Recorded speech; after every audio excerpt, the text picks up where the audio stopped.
हरे हरे हरे कृष्णा कृष्णा कृष्णा हरे हरे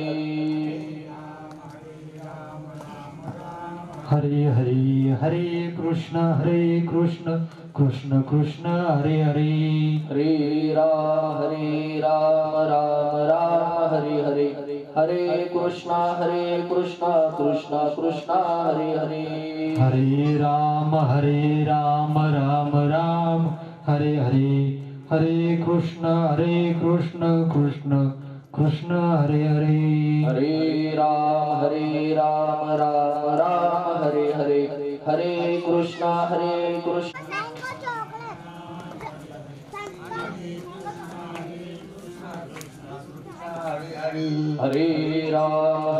राम राम हरे हरे हरे कृष्णा कृष्णा हरे हरे हरे राम राम हरे हरे हरे कृष्णा कृष्ण कृष्ण हरे हरे हरे राम हरे हरे हरे कृष्णा कृष्णा हरे हरे हरे राम राम हरे हरे हरे कृष्णा कृष्ण कृष्ण हरे हरे हरे राम हरे हरे हरे कृष्णा कृष्णा हरे हरे हरे राम राम हरे हरे हरे कृष्णा कृष्ण कृष्ण हरे हरे कुंडली कवरधारी विठ्ठल श्री ज्ञानदेव तुकाराम पंढरीनाथ भगवान की जय माऊली ज्ञानेश्वर महाराज की जय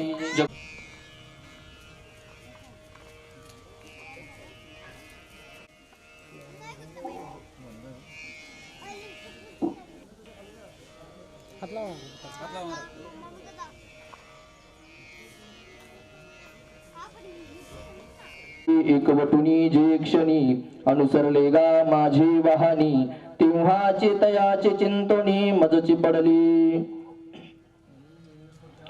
समचरण सरोजम सांद्रलांबुदाभम जगननिहित पाणिं मंडनं मंडनानं तरुण तुलसी माला कंधरं गजनेत्रं सदय धवल हासं विठ्ठलं चिंतयामि कलावज्ञ जीवोद्धरार्थावतारं कलंकं तेजोधिकामोधिवक्त्रं कलानेशवाधापनोदारदक्षं समाधिस्थमूर्तिं भजे ज्ञानदेवं नमो सद्गुरु तुकया ज्ञानदीपा नमो सद्गुरु सच्चिदानंद रूपा नमो सद्गुरु भक्त कल्याण मूर्ती नमो सद्गुरु भास्करा पूर्ण कीर्ती गंगा विशुद्धं नितपादस्पर्शं सरोविष्ठितं चुंबितं पुण्यस्थानं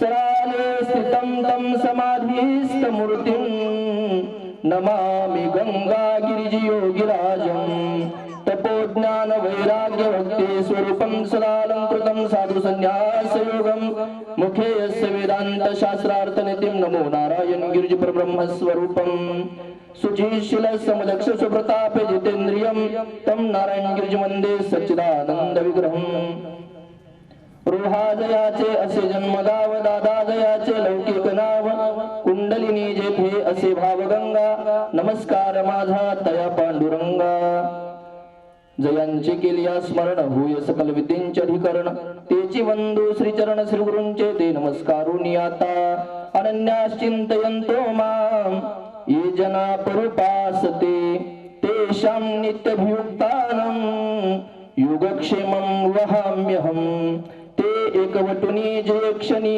अनुसरले गा माझे वाहनी तेव्हाची तयाची चिंतनी मजची पडली परमंगलमयी परात्पलेश्वर आनंदघन अखिलकुट ब्रह्मांड नायक पंढरीश भगवान पांडुरंग परमात्म्याच्या चरणी साष्टांग दंडवत करून कैवल्य साम्राज्य चक्रवर्ती भगवान श्री ज्ञानोबराय जगद्गुरु जगद्वंद्य श्रीमंत संत श्रेष्ठ श्री तुकोबराय युगराज सद्गुरु श्री गंगागिरीजी महाराज स्वानंद सुख निवासी ब्रह्मलीन सद्गुरु श्री नारायणगिरीजी महाराज त्याचप्रमाणे अधिकृत सकल वारकरी साधू संतांच्या पदस्पर्शाने पावनपुनीत झालेल्या या महाराष्ट्राच्या माळभूमीला वंदन करून, त्याचप्रमाणे हिंदवी स्वराज्याचे संस्थापक छत्रपती शिवाजी महाराज, धर्मवीर संभाजी महाराज, राजमाता पुण्यश्लोक अहिल्यादेवी होळकर यांच्याही स्मृतीला अभिवादन करून उपस्थित सर्व श्रोते, आबालवृद्ध माता भगिनी सर्वांच्याच चरण नतमस्तक होतो आणि प्रवचन निरूपण सेवेला सुरुवात करतो. तत्पूर्वी कार्यक्रमाच्या अनुषंगानं आणि वक्ता या नात्यानं अल्पसा परिहार देणं मला कर्मप्राप्त आहे. परिहार द्यायचा तो असा की आज या ठिकाणी आमचे आदरणीय वंदनीय काकाश्री श्री आनंदा गणपत दातीर यांचा अभिष्ट चिंतन सोहळा व सेवापूर्ती समारंभ त्यांच्या संपूर्ण परिवाराने या ठिकाणी आयोजित केलेला आहे. आणि त्या सेवापूर्तीच्या सोहळ्यानिमित्त, अभिष्ट चिंतनाच्या सोहळ्यानिमित्त आजची ही प्रवचन निरूपण सेवा आणि सेवेकरता उपस्थित सर्व श्रोते, आबालवृद्ध माता भगिनी, वयोवृद्ध, तपवृद्ध, ज्ञानवृद्ध सर्व वारकऱ्यांच्या चरणी नतमस्तक होतो. प्रवचन निरूपण सेवेला सुरुवात करतो. प्राप्त प्रसंगी प्रवचन निरूपण सेवेकरता निवडलेला श्लोक श्रीमद भगवद्गीतेतील 22व्या क्रमांकाचा असून, श्रीमद भगवद्गीतेतील 9व्या अध्यायातील 22व्या क्रमांकाचा असून, या श्लोकाद्वारे भगवान श्रीकृष्ण परमात्माला उपदेश करतात की अनन्याश्चिंतयन्तो माम ये जना परिपासते तेषां नित्यभियुक्तानां योगक्षेमं वहम्यहम्. अर्जुना, या याज्ञवत प्राणी मात्रांमध्ये जो मानवी देहाला जन्माला येतो आणि मानवी देहाला जन्माला येऊन जो अनन्य भावाने मला शरण येतो, अशा माझ्या भक्ताच्या, अशा माझ्या उपासकाच्या जीवनातील संपूर्ण चिंता वाहण्याचं काम मी करतो. त्याने काय केलं पाहिजे? फक्त जन्माला आल्यानंतर अनन्य भावाने मला शरण येणं गरजेचं आहे, माझी भक्ती करणं गरजेचं आहे. जे शास्त्रानं अष्टसात्विक भावाची लक्षणं सांगितलेली आहे, स्तंभ स्वेद रोमांच सुभंग अथवेपतुः वैवर्णम शुक्ल इतिष्ठो सात्विकमतः, हे अष्टसात्विक भावाची लक्षणं अंतःकरणामध्ये धारण करून जो मला शरणवरणी सुंदर उभी खर्ची घातली. माऊली ज्ञानवर म्हणताय, ते एकवटुनी जे क्षणी अनुसरले गा माझे वाहनी, तेव्हाची तयाची चिंतोनी मजची पडली. बस एकवटून ज्यावेळेला माझा भक्त माझ्या भक्तीला लागेल ना, त्यावेळेला त्याच्या जीवनातील जन्म मरणासहित त्याच्या संसारिक ज्या काही चिंता असेल त्या चिंतांचं निरसन करण्याचं काम माझं आहे. हे भगवान परमात्म्याचं ब्रीद आहे. नव्या आधीतील एका ओवीमध्ये माऊली ज्ञानोबांनी सांगितलेलं आहे की जो माझं हे अनन्य शरण त्याची निवार मी जन्म मरण.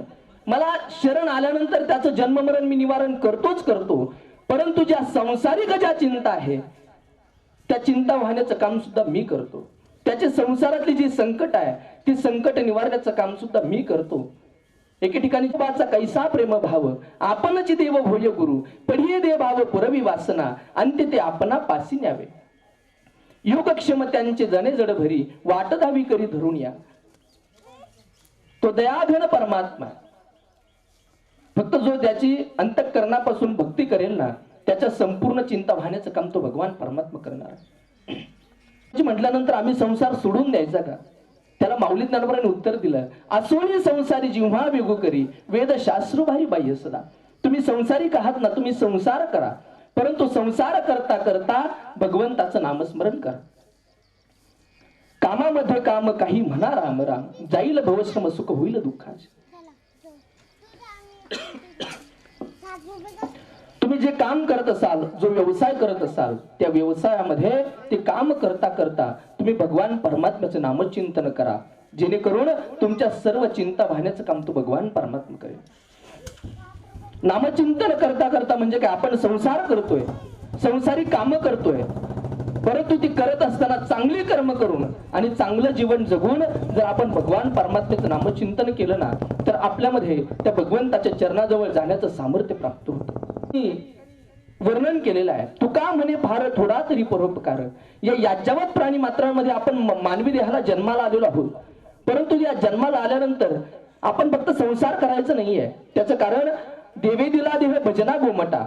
हा देवाने आपल्याला देव भजनासाठी दिलेला आहे, परंतु भजनासाठी देऊन सुद्धा त्याच्यामध्ये आपल्याला संसार करायचा आहे, सर्व कामे करायची आहे. परंतु ते काम करता करता चांगलं कर्म करणं गरजेचं आहे आणि चांगलं कर्म करून भगवान परमात्म्याला शरण जाणं अतिशय गरजेचं आहे. आपण किती संपत्ती कमवली, किती सत्ता कमवली, त्याच्या जोरावरती आपल्याला भगवान परमात्मा प्राप्त होणार नाहीये. एखादा फक्त संपत्ती कमवण्याच्या पाठीमागे लागतो, एखादा सत्ता कमवण्याच्या पाठीमागे लागतो, कुणी कुणी फक्त संसाराच्या पाठीमागे लागतंय आणि अशाच या कामांमध्ये मनुष्याचा जन्म व्यर्थ निघून जातोय. परंतु महाराज म्हणताय, तुम्हाला जर भगवान परमात्म्याच्या चरणाजवळ जाण्याचं सामर्थ्य प्राप्त करून घ्यायचं असेल ना, त्या परमानंदाची, त्या परम सुखाची प्राप्ती व्हावी असं जर वाटत असेल ना, तर तुम्हाला काय करावं लागेल? तुम्हाला त्या भगवान परमात्म्याला शरण जावं लागेल. तुम्ही संपत्तीच्या मार्गाने गेलात तर तुम्हाला त्या ठिकाणी फक्त दुःख भेटणार आहे. तुम्ही सत्तेच्या मार्गाने जर गेलात तर तुम्हाला त्या ठिकाणी दुःख भेटणार आहे. संपत्तीच्या बाबतीमध्ये आणि सत्तेच्या बाबतीमध्ये या भारतामध्ये दोन नावं प्रामुख्याने अग्रेसर आहेत. सत्तेच्या बाबतीमध्ये राजा युवराज दुर्योधनाचं नाव समोर येतं. राजा धृतराष्ट्राचा मुलगा युवराज दुर्योधन संपूर्ण हिंदुस्थानचा कारभार चालवण्याची जबाबदारी, तो राज्यखार चालवण्याची जबाबदारी युवराज दुर्योधनावरती होती. त्याचं कारण स्वतःचा बाप डोळ्यानं अंधळा होता. परंतु वाईट कर्म घडलं. त्या वाईट कर्माच्या जोरावरती महाभारतासारखं युद्ध झालं. शेवटी 100 भाऊ असताना सुद्धा त्या 100 भावांसमवेत त्याला दुर्योधनाला सुद्धा मरावं लागलं. म्हणून जीवन जगत असताना सत्तेच्या बाबतीमध्ये आपण सत्तेच्या पाठीमागे जर लागलो तर आपल्याला परम सुखाची प्राप्ती होणार नाहीये. दुर्योधनानं काय केलं? गद्दारीनं फितुरीनं दूतामध्ये पांडवांना निमंत्रण दिलं आणि गद्दारीनं त्या दूतामध्ये पांडवांना हरवलं. पांडवांनी द्रौपदी डावावरती लावली. द्रौपदीवरती सुद्धा पांडव डाव धरले आणि म्हणून दुर्योधनानं दुःशासनाला आज्ञा दिली की द्रौपदी आपल्या दासी आहे, तिच्या महालामध्ये जा आणि ज्या अवस्थेमध्ये द्रौपदी असेल त्या अवस्थेमध्ये तिला त्या ठिकाणी राज दरबारामध्ये फडफडत घेऊन ये. दुःशासन त्या ठिकाणी द्रौपदीच्या महालामध्ये जातोय. द्रौपदीचं नुकतंच त्या ठिकाणी स्नान झालेलं होतं. द्रौपदी वस्त्र परिधान करत होती आणि अशा अवस्थेमध्ये त्या दुःशासनानं द्रौपदीच्या केसाला हात घातला आणि फडफडत तिला राज दरबारामध्ये घेऊन आला. एवढंच नाही, दुर्योधनानं वस्त्रहरणाची आज्ञा दिली. ती आज्ञा शीर्षबंद मानून त्या दुःशासनानं द्रौपदीच्या वस्त्रामध्ये हात घातला. परंतु द्रौपदीचं नशीब एवढं बलवत्तर होतं की भगवान परमात्म्याच्या नामचिंतनाच्या जोरावरती भगवंताने तिला वस्त्र पुरवले. एवढंच नाही, नुसतं वस्त्र हरणापुरतं थांबला नाही, त्यानं मांडी उघडी करून दाखवली. या मांडीवरती तुला बसायला लावेल हा अपशब्द वापरला. त्या शब्दाचा परिणाम असा झाला, महाभारतासारखं घनघोर युद्ध झालं. पितामह भीष्माचार्यांसारखी, गुरु द्रोणाचार्यांसारखी, अधिरथ पुत्र कर्णासारखे महान मानयुद्धी मारले गेले. शेवटी दुर्योधन एकटा उरलाय आणि एकटा उरल्यानंतर भीतीनं पळत सुटला. एका सरोवराच्या तळाला जाऊन लपला. परंतु भीमाला त्याचे शब्द आठवले, ज्यानं माझ्या पत्नीला मांडी उघडी करून दाखवली होती त्या मांडीचा मी गदेनं चिंदा केल्याशिवाय राहणार नाही, म्हणून सरोवराच्या तळाला गेला. दुर्योधनाला वरती आणलं आणि जी मांडी त्यानं उघडी करून दाखवली होती त्या मांडीचा गदेनं चिंदा केला. मला सांगण्याचं तात्पर्य एवढंच आहे, वाईट कर्म करून त्यानं फक्त सत्ता कमवण्याच्या पाठीमागे लागला, शेवटी त्याला मरावं लागलं. संपत्तीच्या बाबतीमध्ये राजा रावणाचं नाव समोर येते. रावणाची संपत्ती किती होती? कोटी घर जेत कासा आणि तांब्याची, शुद्ध कांचनांची सप्तकोटी, किंबहुना तुका म्हणे ज्याची संपदा एवढी, सांगा ती कवडी गेली नाही. एवढी त्याची संपत्ती होती. कोटी घर जेत कासा आणि तांब्याची, कासा आणि तांब्याच्या धातूची ज्याची 1 कोटी घरं होती आणि शुद्ध 7 कोटी घरं त्याची शुद्ध सोन्याची होती. तरी सुद्धा त्या रावणाला मरत असताना ते संपत्तीचं काय, अंगावरचा करदोरा सुद्धा तो रावण सोबत घेऊन. त्या रावणाच्या बाबतीमध्ये जर विचार केला तर 33 कोटी देवता त्याच्या राज दरबारामध्ये काम करत होते. कोणकोणत्या देवानं कोणकोणतं काम केलं याची यादी संतांनी दिलेली आहे. इंद्र बारी चंद्र छत्रधरी, यम पाणी वाहे घरी, वायू सर्वदा पूजे ओसरी, विधी तेथ करी दळण कांडन, अश्विनी कुमार दोन्ही परिमळ द्यावे श्रेयस लागुनी, विलंब होता अर्धाक्षणी दासी धावणी दुमसती, मैराळ देव कानडे करती राक्षसांच्या दाड्या खाडे, आरसान दावी ती जयाकडे तोची रोकडे भुकाडी, नवग्रहांची पिढा गाडी ते रावणे घातली बांधवडी, पायी अडकवणी बेडी पायरी तडी अडकविले, विघ्न न राहू शके जया पुढे, तो गणेश होऊन वापुढे, गाढवांची कळप गाडी चहूकडे ओढत असे. कोणकोणत्या देवानं काय काय काम केलं याची यादी संतांनी दिलेली आहे. इंद्र बारी चंद्र छत्रधरी, इंद्र आणि चंद्रदेव बारी बारीनं रावणाच्या डोक्यावरती छत्र धरण्याकरता होते. यम पाणी वाहे घरी, यमदेवता त्या ठिकाणी जारी घेऊन पाणी भरण्याकरता होते. अश्विनी कुमार नामक ज्या देवता सांगितल्या त्या देवता रावणाच्या बायकांना त्या ठिकाणी दळण कांडण करू लागण्याकरता होते. जे अखिल महाराष्ट्राचं कुलदैवत आहे खंडोबा मल्हारी मार्तंड, ते खंडोबा मल्हारी मार्तंड रावणासहित सगळ्या राक्षसांच्या दाढ्या करण्याकरता होते. मैराळ देव कागडे करती राक्षसांच्या दाढ्या खाडे, अरसान दावी ती जयाकडे तुची रोकडे भुकाडी. आपण जन्माला आल्यानंतर 9 ग्रहांची पिढा त्या ठिकाणी ब्राह्मणाकडे जाऊन आपण तपासून घेतो. परंतु रावणानं काय केलेलं होतं? 9 ग्रहांची पिढा गाडी ते रावणे घातली बांधवडी, पायी अडकवणी बिडी पायरी तडी अडकविले. ते 9 ग्रहांची पिढा गाडून त्या रावणानं त्या 9 ग्रहांचे पात्ये टाकून 9 पायऱ्या बनवल्या आणि रोज त्या 9 पायऱ्या चढून रावण सिंहासनावरती आरूढ व्हायचा. आपल्यावरती विघ्न आल्यानंतर आपण ज्या गणपती बाप्पाचा धावा करतो, ज्याला आपण विघ्नहर्ता म्हणतो, त्या गणपती बाप्पाच्या बाबतीमध्ये सांगितलं गेलंय, विघ्न न राहू शके जया पुढे, तो गणेश होईल बापुढे, गाढवांचे कळप गाडे चोकडे ओढत असे. तो गणपती बाप्पा रावणाच्या दरबारामध्ये त्या ठिकाणी गाढव वळण्याकरता होता. मला सांगा, तो रावण काय साधा असेल? त्रैलोक्य त्यानं त्या ठिकाणी त्याच्या आधिपत्याखाली नांदत होतं. एवढा महान रावण होता. परंतु एवढी संपत्ती होती तरी सुद्धा महाराज म्हणताय, तू का म्हणे ज्याची संपदा एवढी, सांगा ते कवडी गेली नाही, गेलं नाही. सोबत जे गेलंय ते फक्त आणि फक्त त्यानं जिवंतपणे जे कर्म केलं तेच कर्म सोबत घेऊन गेलाय.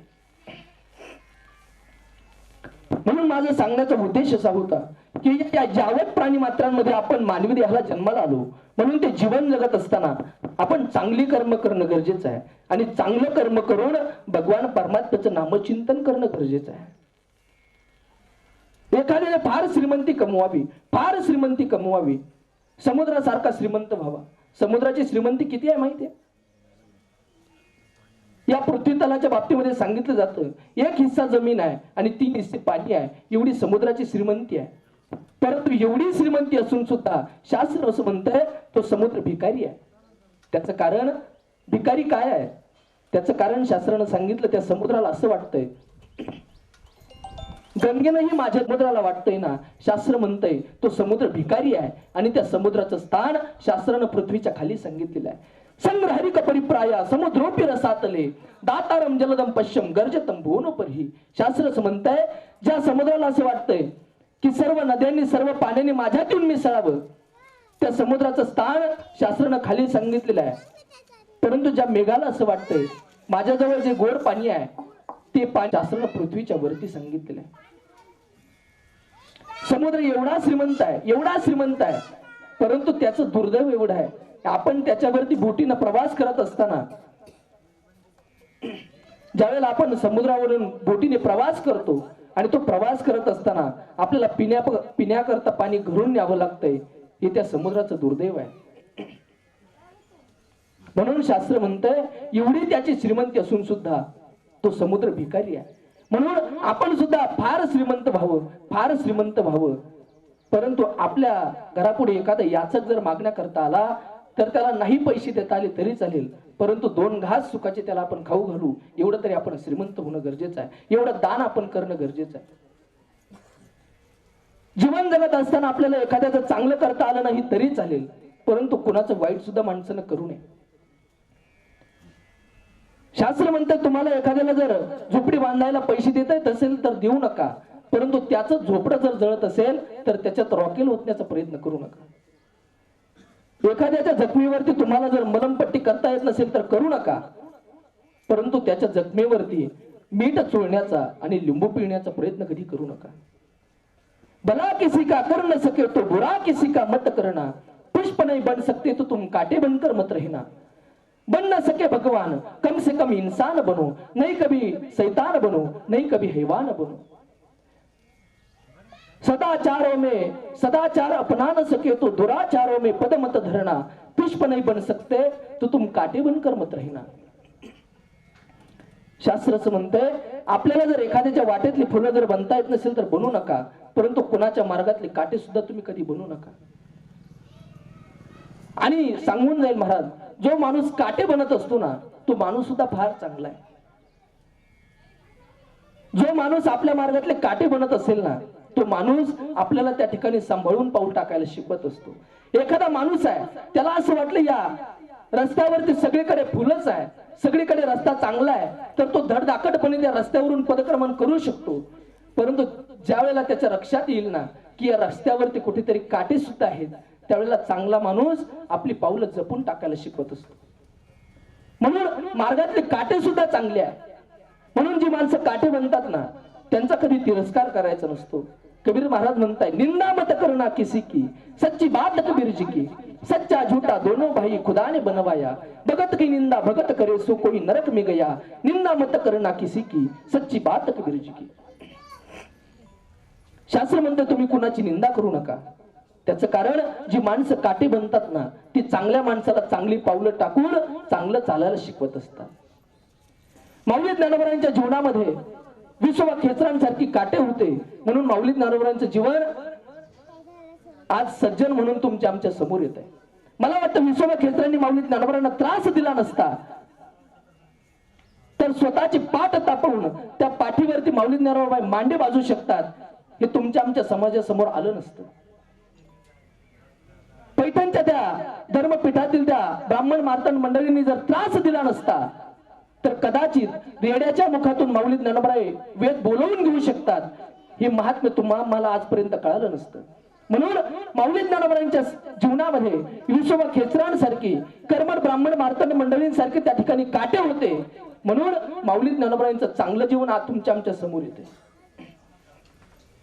म्हणून जी माणसं आपल्या मार्गातली काटे बनतात ना महाराज, ती माणसं सुद्धा अतिशय चांगली असतात, परंतु त्या काट्यांकडे लक्ष न देता आपली पावलं चांगल्या दिशेनं आणि चांगल्या मार्गाने टाकून आपण त्या ठिकाणी निघून जायचं असतं. माऊली ज्ञानोबरांना एवढा त्रास दिला, परंतु त्या समाजाचं वाईट व्हावं असं माऊली ज्ञानोबरांनी कधी म्हटलेलं नाही. उलट त्या ठिकाणी ज्ञानेश्वरी सारखा पवित्र ग्रंथ पूर्ण झाल्यानंतर माऊली ज्ञानोबरांनी ज्यावेळेला तो निवृत्ती दादांकडे समर्पित केला त्यावेळेला निवृत्तीनाथ म्हणतायत, ज्ञाना तुझ्या ज्ञानेश्वरीमध्ये समाजाच्या हिताचं मागितलेलं आहे, आता स्वतः करता काहीतरी माग. असं म्हटल्यानंतर माऊली ज्ञानोबरांनी हात जोडले आणि सांगितलं, दादा मला माझ्याकरता काहीच नको, द्यायचंच असेल तर त्या विश्वशांती करता पसायदान द्या. आणि त्या पसायदानामध्ये माऊली ज्ञानोबराय म्हणतायत, जे खलांची व्यंकटी सांडू तया सत्कर मिळती वाढू, भूता परस्परे पडो मैत्र जीवांचे, दुरितांचे तिमिर जावो, विश्व स्वधर्म सूर्य पाहू, जो जे वांछल तो ते लाहू प्राणी जात. जे वाकडे आहे, जे दृष्ट आहे त्यांना मारावं असं माऊली ज्ञानोबरांनी कधी म्हटलेलं नाही. त्यांच्यातला वाकडेपणा निघून जाऊन त्यांना सत्कार्यामध्ये रतिनाम प्रेम वाढावं आणि परस्परांमध्ये त्यांचे मैत्रीचे संबंध प्रस्थापित व्हावे. म्हणून त्या संतांचा आदर्श घेऊन आपण जीवन जगणं अतिशय गरजेचं आहे. जीवनामध्ये आपल्याला जास्त जरी परोपकार करता आला नाही तरी चालेल, परंतु थोडा तरी परोपकार आपण जीवन जगताना केला पाहिजे. नाही एखाद्याला आपल्याला त्या ठिकाणी जेवण घालता आलं तरी चालेल, परंतु पाणी तरी आपण पाजू शकतो. एखाद्याला जर नाही आपल्याला लोणी देता आलं, परंतु महाराज म्हणतात ताकाची उपकार तरी जरा. तुका म्हणे फार थोडा तरी परोपकार जास्त, परंतु आत्मीयतेची भावना आणि थोडी तरी परोपकारतेची भावना जीवन जगत असताना आपल्या अंतःकरणामध्ये पाहिजे. थोडी तरी प्रेमाची भावना आपल्या अंतःकरणामध्ये पाहिजे. त्याचं कारण नुसतं ज्ञान असून उपयोग नाही. या पृथ्वी तलावरती आजपर्यंत महान ज्ञानी माणसं होऊन गेली, परंतु त्यांचंच ज्ञान समाजाच्या समोर आलं की ज्यांच्या अंतःकरणामध्ये समाजाच्या विषयी प्रेम होतं. ज्यांच्याकडे प्रेम असेल त्यांच्याच ज्ञानाला त्या ठिकाणी समाजामध्ये गोडवा आहे. एके ठिकाणी महाराज म्हणतायत, रांडविने जीवे शृंगार पै केला, प्रेमाविना झाला ज्ञानी तसा. एखाद्या ज्ञानी माणसाकडे जर प्रेम नसेल ना तर त्याची अवस्था त्या रांडोबाई सारखी आहे. एखादी रांडोबाई असू द्या आणि तिने अलंकार परिधान करू द्या, किती तिने शृंगार केला, किती मेकअप केला, मला सांगा तिच्या मेकअपला आणि तिच्या शृंगाराला काही किंमत राहणार आहे? तिचा जर सौभाग्याचा अलंकार तिच्या जवळ नसेल तर त्या तिच्या वरच्या शृंगाराला काही किंमत नाही. त्याचप्रमाणे महाराज म्हणतात, एखादा ज्ञानी असेल, त्याने वेदांत पाठ केलेला असू द्या, परंतु त्याच्या अंतःकरणामध्ये जर प्रेम नसेल ना त्याच्या ज्ञानाला काळी मात्र सुद्धा किंमत नाही. म्हणून रांडविने जीवे शृंगार पै केला, प्रेमाविना झाला ज्ञानी तैसा. म्हणून जीवन जगत असताना आपण प्रेमाचे संबंध प्रस्थापित करणं अतिशय गरजेचं आहे. परस्परांमध्ये प्रेम कमवून चांगलं जीवन जगणं अतिशय गरजेचं आहे. असं प्रेम कमवायचं, अशी कर्म करायची की तुका म्हणे एक मरणची सरे उत्तम चिवरे कीर्ती मागे. आपण गेल्यानंतर सुद्धा आपल्या कर्मांची कीर्ती मागे दरवळत राहील पाहिजे. असं आपण कर्म केलं पाहिजे, असं नामचिंतन केलं पाहिजे. आणि जो नामचिंतन करतो ना त्याच्यासाठी नामदेवरायांनी मागणी मागितलेली आहे. अकल्प आयुष्य व्हावे तया कुळा माझी या सकाळ हरीच्या दासा कल्पनेची बाधा न हो कोणे काळी ही संत मंडळी सुखी असो. अहंकाराचा वारा न लागो राजसा माझ्या विष्णुदासा भाविकासी नामा म्हणे तया असावे कल्याण ज्या मुखी विधान पांडुरंग. जे भगवंताची भक्ती करतात, संसारिक काम करता करता जे भगवंताचं नामचिंतन करतात त्यांच्याकरता नामदेव महाराज म्हणतायत अशा भाविक भक्तांना अकल्प आयुष्य लाभावं आणि त्यांच्याकडून अशीच भगवान परमात्म्याची अथवा समाजाची सेवा घडत राहावी. असं आपण जीवन जगणं गरजेचं आहे. चांगलं जीवन जगलो तर चांगली कीर्ती मागे उरणार आहे आणि वाईट जीवन जगलो तर वाईट कीर्ती त्या ठिकाणी पाठीमागे उरणार आहे. म्हणून चांगलं कर्म केलं तर चांगली फळ आपल्याला भेटणार आहे आणि वाईट कर्म केलं तर वाईट फळ आपल्याला भेटणार आहे. रामायणामध्ये प्रसंग आहे, कर्माचा भोग जीवाला चुकला नाही, कर्माचा भोग देवा बापाला राजा दशरथाला चुकला नाही. रामायणामधील प्रसंग आहे. ज्यावेळेला प्रभू श्रीरामचंद्र वनवासात जातात आणि प्रभू श्रीरामचंद्र वनवासात गेल्यापासून महाराज दशरथजी अन्न पाण्याचा त्याग करून शय्येवरती पडून आहे. अन्न पाण्याचा त्या ठिकाणी त्याग केलेला आहे. सुमित्रा आणि कौशल्य महाराजांच्या जवळ आहे आणि महाराज जोरजोरात रडायला लागलेले आहे. त्यावेळेला कौशल्य म्हणते, महाराज क्षत्रिय माणसं मरत असताना कधी रडत नसतात. आम्हाला माहित आहे तुमचा काळ जवळ आलेला आहे, तुम्ही क्षत्रिय आहात. क्षत्रिय माणसं मरत असताना कधी रडत नसतात. ज्या अर्थी तुम्ही रडताय त्याचं कारण काय आहे? त्यावेळेला महाराज दशरथजी म्हणतात, कौशल्य मी रडतोय त्याचं कारण मी केलेल्या कर्माचं फळ आहे. आजपर्यंत मला असं वाटत होतं माझ्या रामाच्या वनवासाला कारण कैकेयी आहे. आजपर्यंत मला असं वाटत होतं माझ्या रामाच्या वनवासाला कारण मंथर आहे. आजपर्यंत मला असं वाटत होतं माझ्या रामाच्या वनवासाला कारण भरताची गैरहजेरी आहे. परंतु कौशल्य भरताची गैरहजेरी कैकेयी किंवा मंथरा माझ्या रामाच्या वनवासाला कारण नाही आहे. माझ्या रामाच्या वनवासाला कारण जर काय असेल तर ते फक्त आणि फक्त माझ्या केलेल्या कर्माचं फळ आहे. विनाकारण माझ्याकडून त्या 16 वर्षाच्या श्रावण बाळाला त्या ठिकाणी विनाकारण बाण लागलेला आहे. विनाकारण माझ्या हातून त्या ठिकाणी ब्रह्महत्येचं पातक मला लागलेलं आहे आणि त्या श्रावण बाळाच्या आई वडिलांनी मला श्राप दिलेला आहे. राजा, आम्हासी दिलेले पुत्र दुःख तू ही पावसी पुत्र शोक. राजा, आम्ही जसं आमच्या पुत्राच्या विरहाने तडफडून मेलो राजा, तसा तुला एक नाही, दोन नाही, तब्बल 4 पुत्र असतील राजा तुला. परंतु अंतिम समयाच्या वेळी पाणी पाजण्याकरता आणि मांडी देण्याकरता एकही पुत्र तुझ्या जवळ राहणार नाही. राजा, आम्हासी दिलेले पुत्र दुःख तू ही पावसी पुत्र शोक. कौशल्य त्या आई वडिलांनी मला श्राप दिलाय आणि तो श्राप आज खरा ठरलाय. महाराज दशरथजींनी त्या ठिकाणी सावळ्याला रामाचं नाव घेतलं. राम राम कही राम, राम कही राम, मैपती गई हो सुरधाम. सावळ्याला रामाचं नाव घेतलं. मला सांगण्याचं तात्पर्य एवढं होतं की कर्माचं फळ जीवाला चुकत नाही, देवाला चुकत नाही, किंबहुना देवाच्या बापाला राजा दशरथाला चुकलं नाही. त्या कर्माचं फळ एवढं भेटलं. एवढा महान राजा दशरथ होता, एवढा महान राजा दशरथ होता. अरे इंद्राला सुद्धा गरज पडल्यानंतर मदत मागण्याकरता या मृत्यू लोकामध्ये तो इंद्रदेव राजा दशरथजींकडे येत होता. असा राजा या मृत्यू लोकामध्ये होता.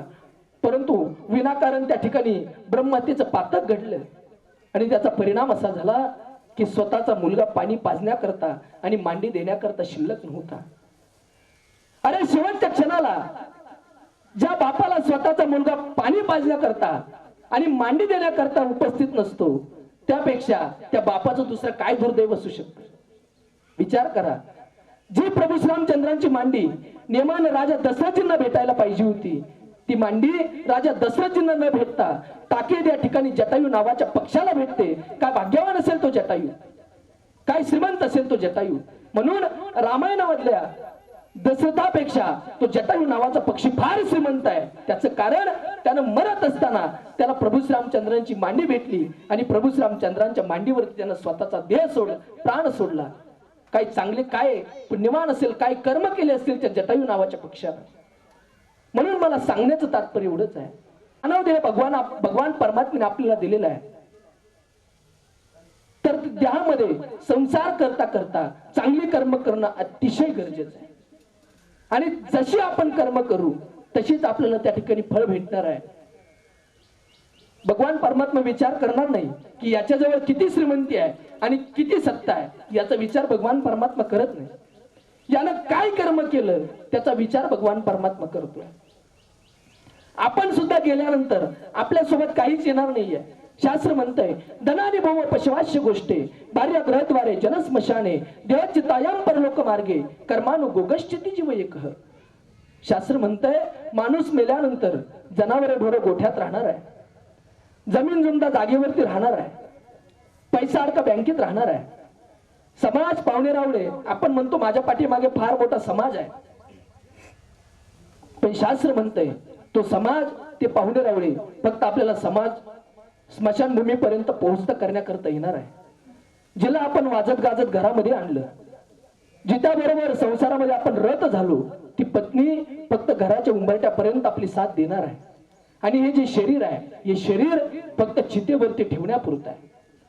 या शरीराला जाळलं तर याची राख होईल, पुरलं तर किडे पडतील, आणि फेकून दिलं तर कुत्र मांजर खाऊन विष्ठा करतील. यापेक्षा चौथी गती या विश्वामध्ये शरीराची नाहीये.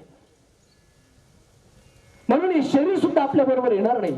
स्वतःची पत्नी, स्वतःचा पैसा अडका, जमीन जुमडा बरोबर काहीच येणार नाही. बरोबर काय येणार आहे तर शास्त्र म्हणतं कर्मानु गोगश्चिती जीव एकः. तुम्ही जे जिवंतपणे जे कर्म केली, जे चांगली वाईट कोणतेही कर्म केलेले असू द्या, त्या कर्माच्या जोरावरती तुम्हाला पुढील प्रवास आणि पुढील बळ भेटणार आहे.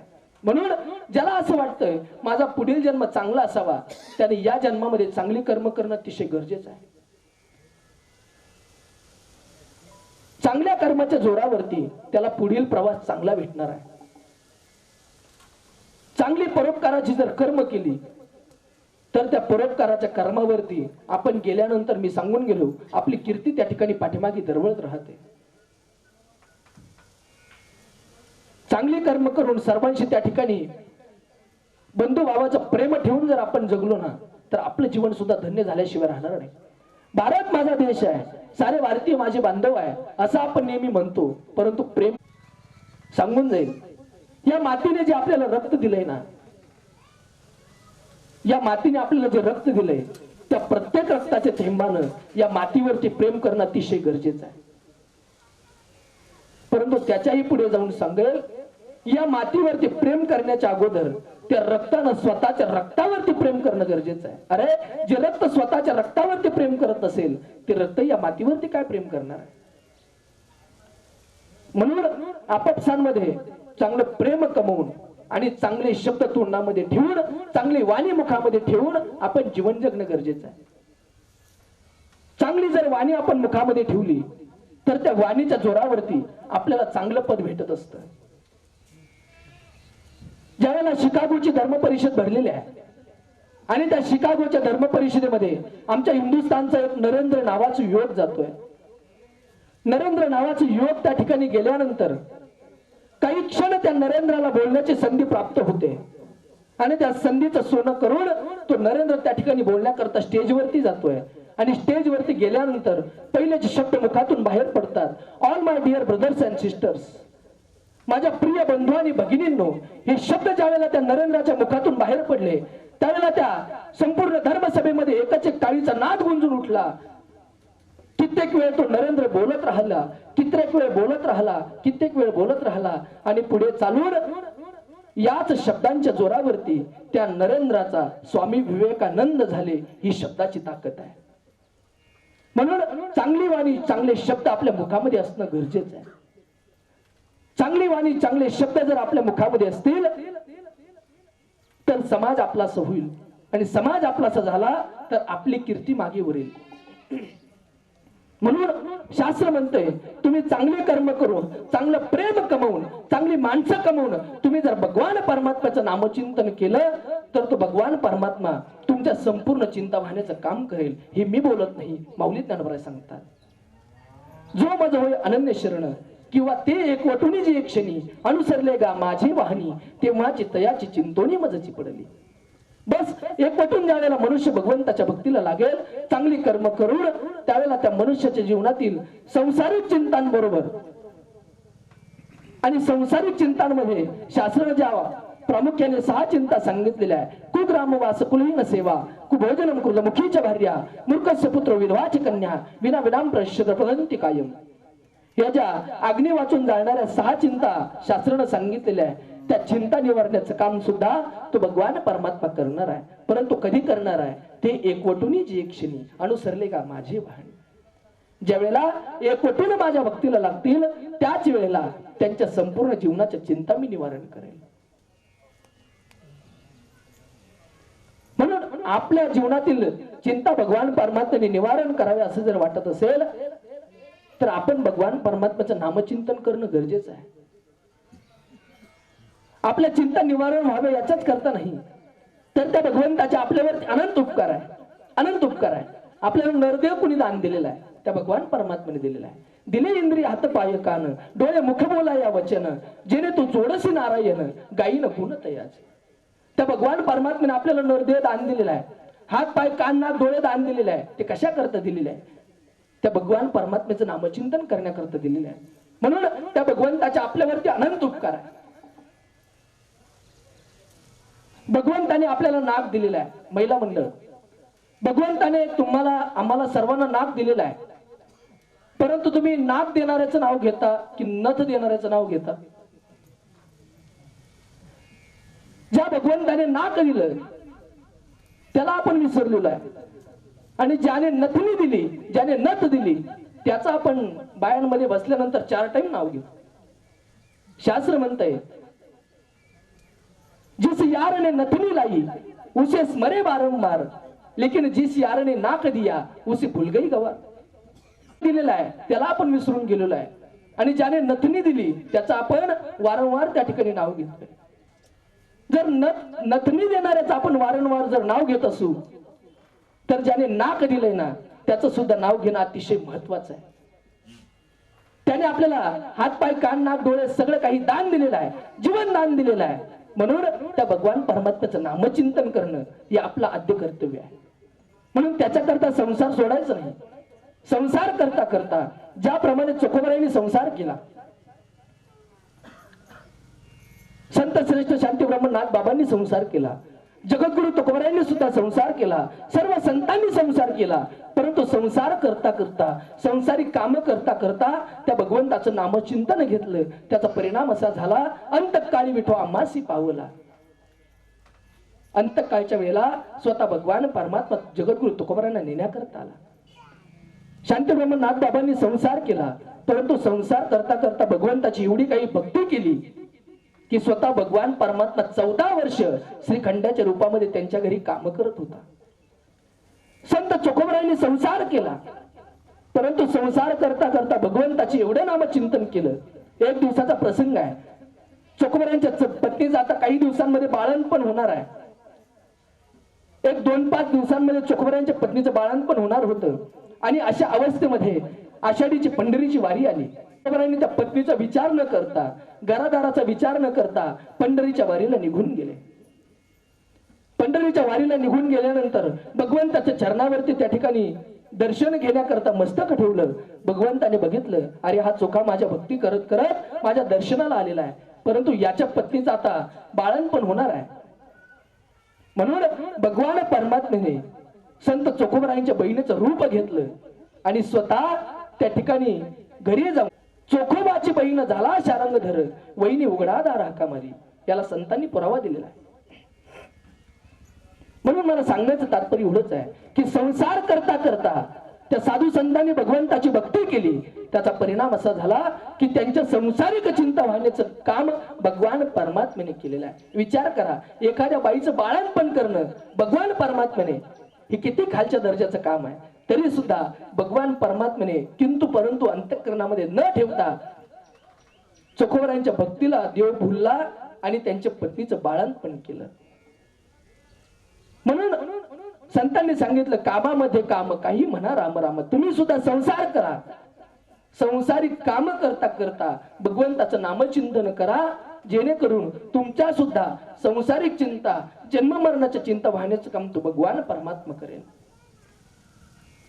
आणि एकदा आपण त्याला शरण गेलो ना, आपल्याला परत कुठल्याही प्रकारची चिंता करण्याची गरज राहत नाही. चालवे कामार होऊन या, न सांगता तुम्हा कळो येते अंतर, विश्व विश्वंबर परिहारची न लगे. त्या भगवान परमात्म्याला काहीच सांगावं लागत नाही. त्याला भक्ताच्या अंतःकरणामधलं सर्व दुःख आणि सर्व सुख त्या ठिकाणी कळत असतं. म्हणून त्या भगवंताचं नामचिंतन करणं अतिशय गरजेचं आहे. आजकालची परिस्थिती अशी आहे की लोकांना म्हटलं ना तुम्ही नामचिंतन करा, ते म्हणतात महाराज ज्याचं नामचिंतन करतंय करायचं, पहिली गोष्ट तो डोळ्यानं दिसत नाही, आणि दुसरी गोष्ट ती आमच्या मनाला किंवा ती आमच्या अंतःकरणाला पटत नाही. आता मला सांगा, भगवान परमात्मा यांच्या अंतःकरणाला पटण्या इतपत साधा आहे का? अखिल विश्वाचा ब्रह्मांडाचा करता करविता आहे. गतिर्भरता प्रभू साक्षी निवास शरणम सुहृत प्रभव प्रलय स्थानम निदानम बीजम विजम. नव्याध्यामध्ये सांगितल्याप्रमाणे या सृष्टीचा चालक मालक करता करविता तो आहे. म्या बोलविल्या विदू बोले, म्या चालविल्या सूर्य चाले, म्या हलविल्या प्राणू हले, जो जगात चाळीता. अरे ज्या भगवान परमात्म्याशिवाय या पृथ्वी तलावरचं पान हलत नाही, तो भगवान परमात्मा यांच्या बुद्धीला पटण्याजोग आहे. तो आपल्या सर्वांच्या आकलन कक्षेच्या बाहेर आहे. तिथपर्यंत आपण विचार सुद्धा करू शकत नाही. त्या विचाराच्या पलीकडे ते तत्व आहे, तो भगवान परमात्मा आहे. अशा नास्तिकांचं खंडन करता करता शास्त्रानं पुरावा दिलेला आहे. पुष्पगंधम तिले तेलम काष्टेवन्नी पैकृतम इक्षुपुडम तथा दे विवेकतः पश्चात्मानम. शास्त्र त्यांना म्हणतंय की मला सांगा, भगवान परमात्मा तुम्हाला दिसत नाही मग तुम्ही मानत नाही, ठीक आहे, परंतु मला सांगा फुलातला मकरंद तुम्हाला दिसतो का? नाही, मग तुम्ही मानत नाही का? आहे. तिळातलं तेल तुम्हाला दिसतं का? नाही, परंतु तिळात तेल नाही असं म्हणणं चुकीचं आहे. लाकडातला अग्नी आपल्याला दिसत नाही, परंतु अग्नी नाही हे म्हणणं फार चुकीचं आहे. फुल नाकाला लावून पहा, त्यातला मकरंद तुम्हाला कळेल. दुधाला त्या ठिकाणी घुसळण करून पहा, त्यातलं लोणी तुम्हाला दिसेल. अग्नी काष्टाचा त्या ठिकाणी लाकडाचं घर्षण करून पहा, त्या लाकडातला अग्नी तुम्हाला दिसेल. तसं शास्त्र म्हणतंय तुम्ही सतसंगती करून पहा, भगवान परमात्मा तुम्हाला दिसल्याशिवाय राहणार नाही. म्हणून जीवनामध्ये संगतीला फार महत्व आहे. चांगली जर संतांची संगत केली तर त्या भगवान परमात्म्याचं दर्शन झाल्याशिवाय आपल्याला राहणार नाही.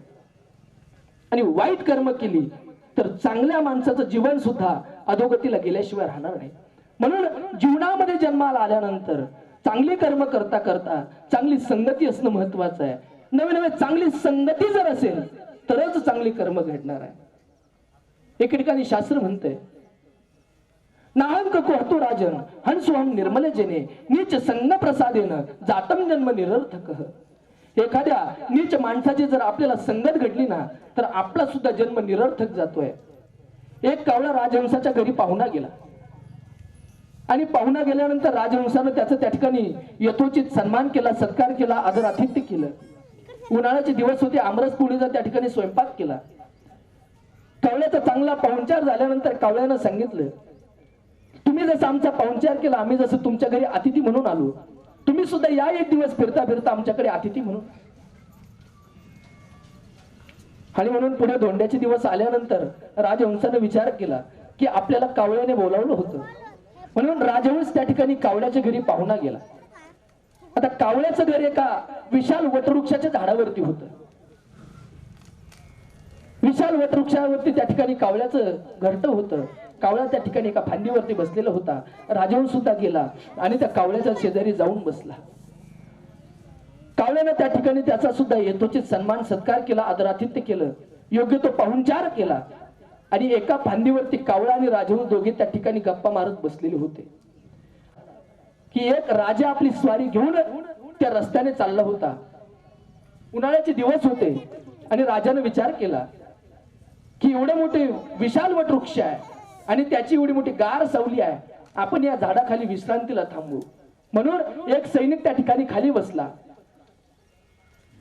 आणि राजानं त्याच्या मांडीवरती डोकं ठेवून राजा झोपी गेला. आता राजा त्या फांदी खाली बसलेला होता. ज्या ठिकाणी ज्या फांदीवरती कावळा आणि राजहंस बसलेला होता. आता कावळ्यानं बघितलं खाली कोणीतरी राजा झोपलेला आहे. बर कावळा काय साधा पक्षी नाहीये, तो खाली बसलेला गण लावल्याशिवाय राहत नाही. कावळ्यानं बघितलं त्या ठिकाणी राजा झोपलेला आहे. कावळ्यानं विष्ठा टाकली आणि ती विष्ठा राजाच्या डोक्यावरती पडली. राजानं वर बघितलं, वरती कावळा आहे. कावळा शिकला, कावळ्याची विष्ठा आपल्या डोक्यावरती पडली. म्हणून राजानं त्या ठिकाणी संकेत केला आणि राजाचा संकेत ग्राह्य म्हणून त्या सैनिकानं बाथातून बाण काढला आणि त्या दिशेनं बाण सोडला. सु सु सु आवाज करत तो बाण गेला. बाण कावळ्याला नाही लागला, कावळा उडून गेला. बाण राजहंसाला लागला. राजहंस त्या ठिकाणी फडफड फडफड करत खाली पडला. खाली पडल्यानंतर राजहंसाला त्या ठिकाणी राजानं मांडीवरती घेतलं आणि मांडीवरती घेतल्यानंतर विचारलं, काय रे तू कावळा आहेस? त्याने उत्तर दिलं, नाहंक को हतो राजन. राजन मी कावळा नाहीये. मग कोण आहे? नाहंक को हतो राजन हंसोम निर्मले जने. मी निर्मळ मनाचा हंस आहे राजन, मी कावळा नाही. मग तुला बाण का लागलाय? तर राजहंसानं फार गोड उत्तर दिलं. त्यानं सांगितलं, नाहंक को हतो राजन हंसोम निर्मले जने नीच संग प्रसादेन जातम जन्म निरर्थक. राजन आज मी फार शिकलोय. राजन काय शिकलाय तू? राजन मी आज जीवनाचं मर्म शिकलोय. जीवनामध्ये संगती कशी असावी हे मर्म मी शिकलोय. काय शिकला तू? नाहंक को हतो राजन हंसोम निर्मल जने नीच संग प्रसादेन जातम जन्म निरर्थक. हे शिकलोय राजन मी. आज एखाद्याची नीचाची संगत जर केली तर आपला सुद्धा जन्म निरर्थक जातोय, ही मी आज शिकलोय. म्हणून जीवनामध्ये संगतीला फार महत्व आहे, फार महत्व आहे.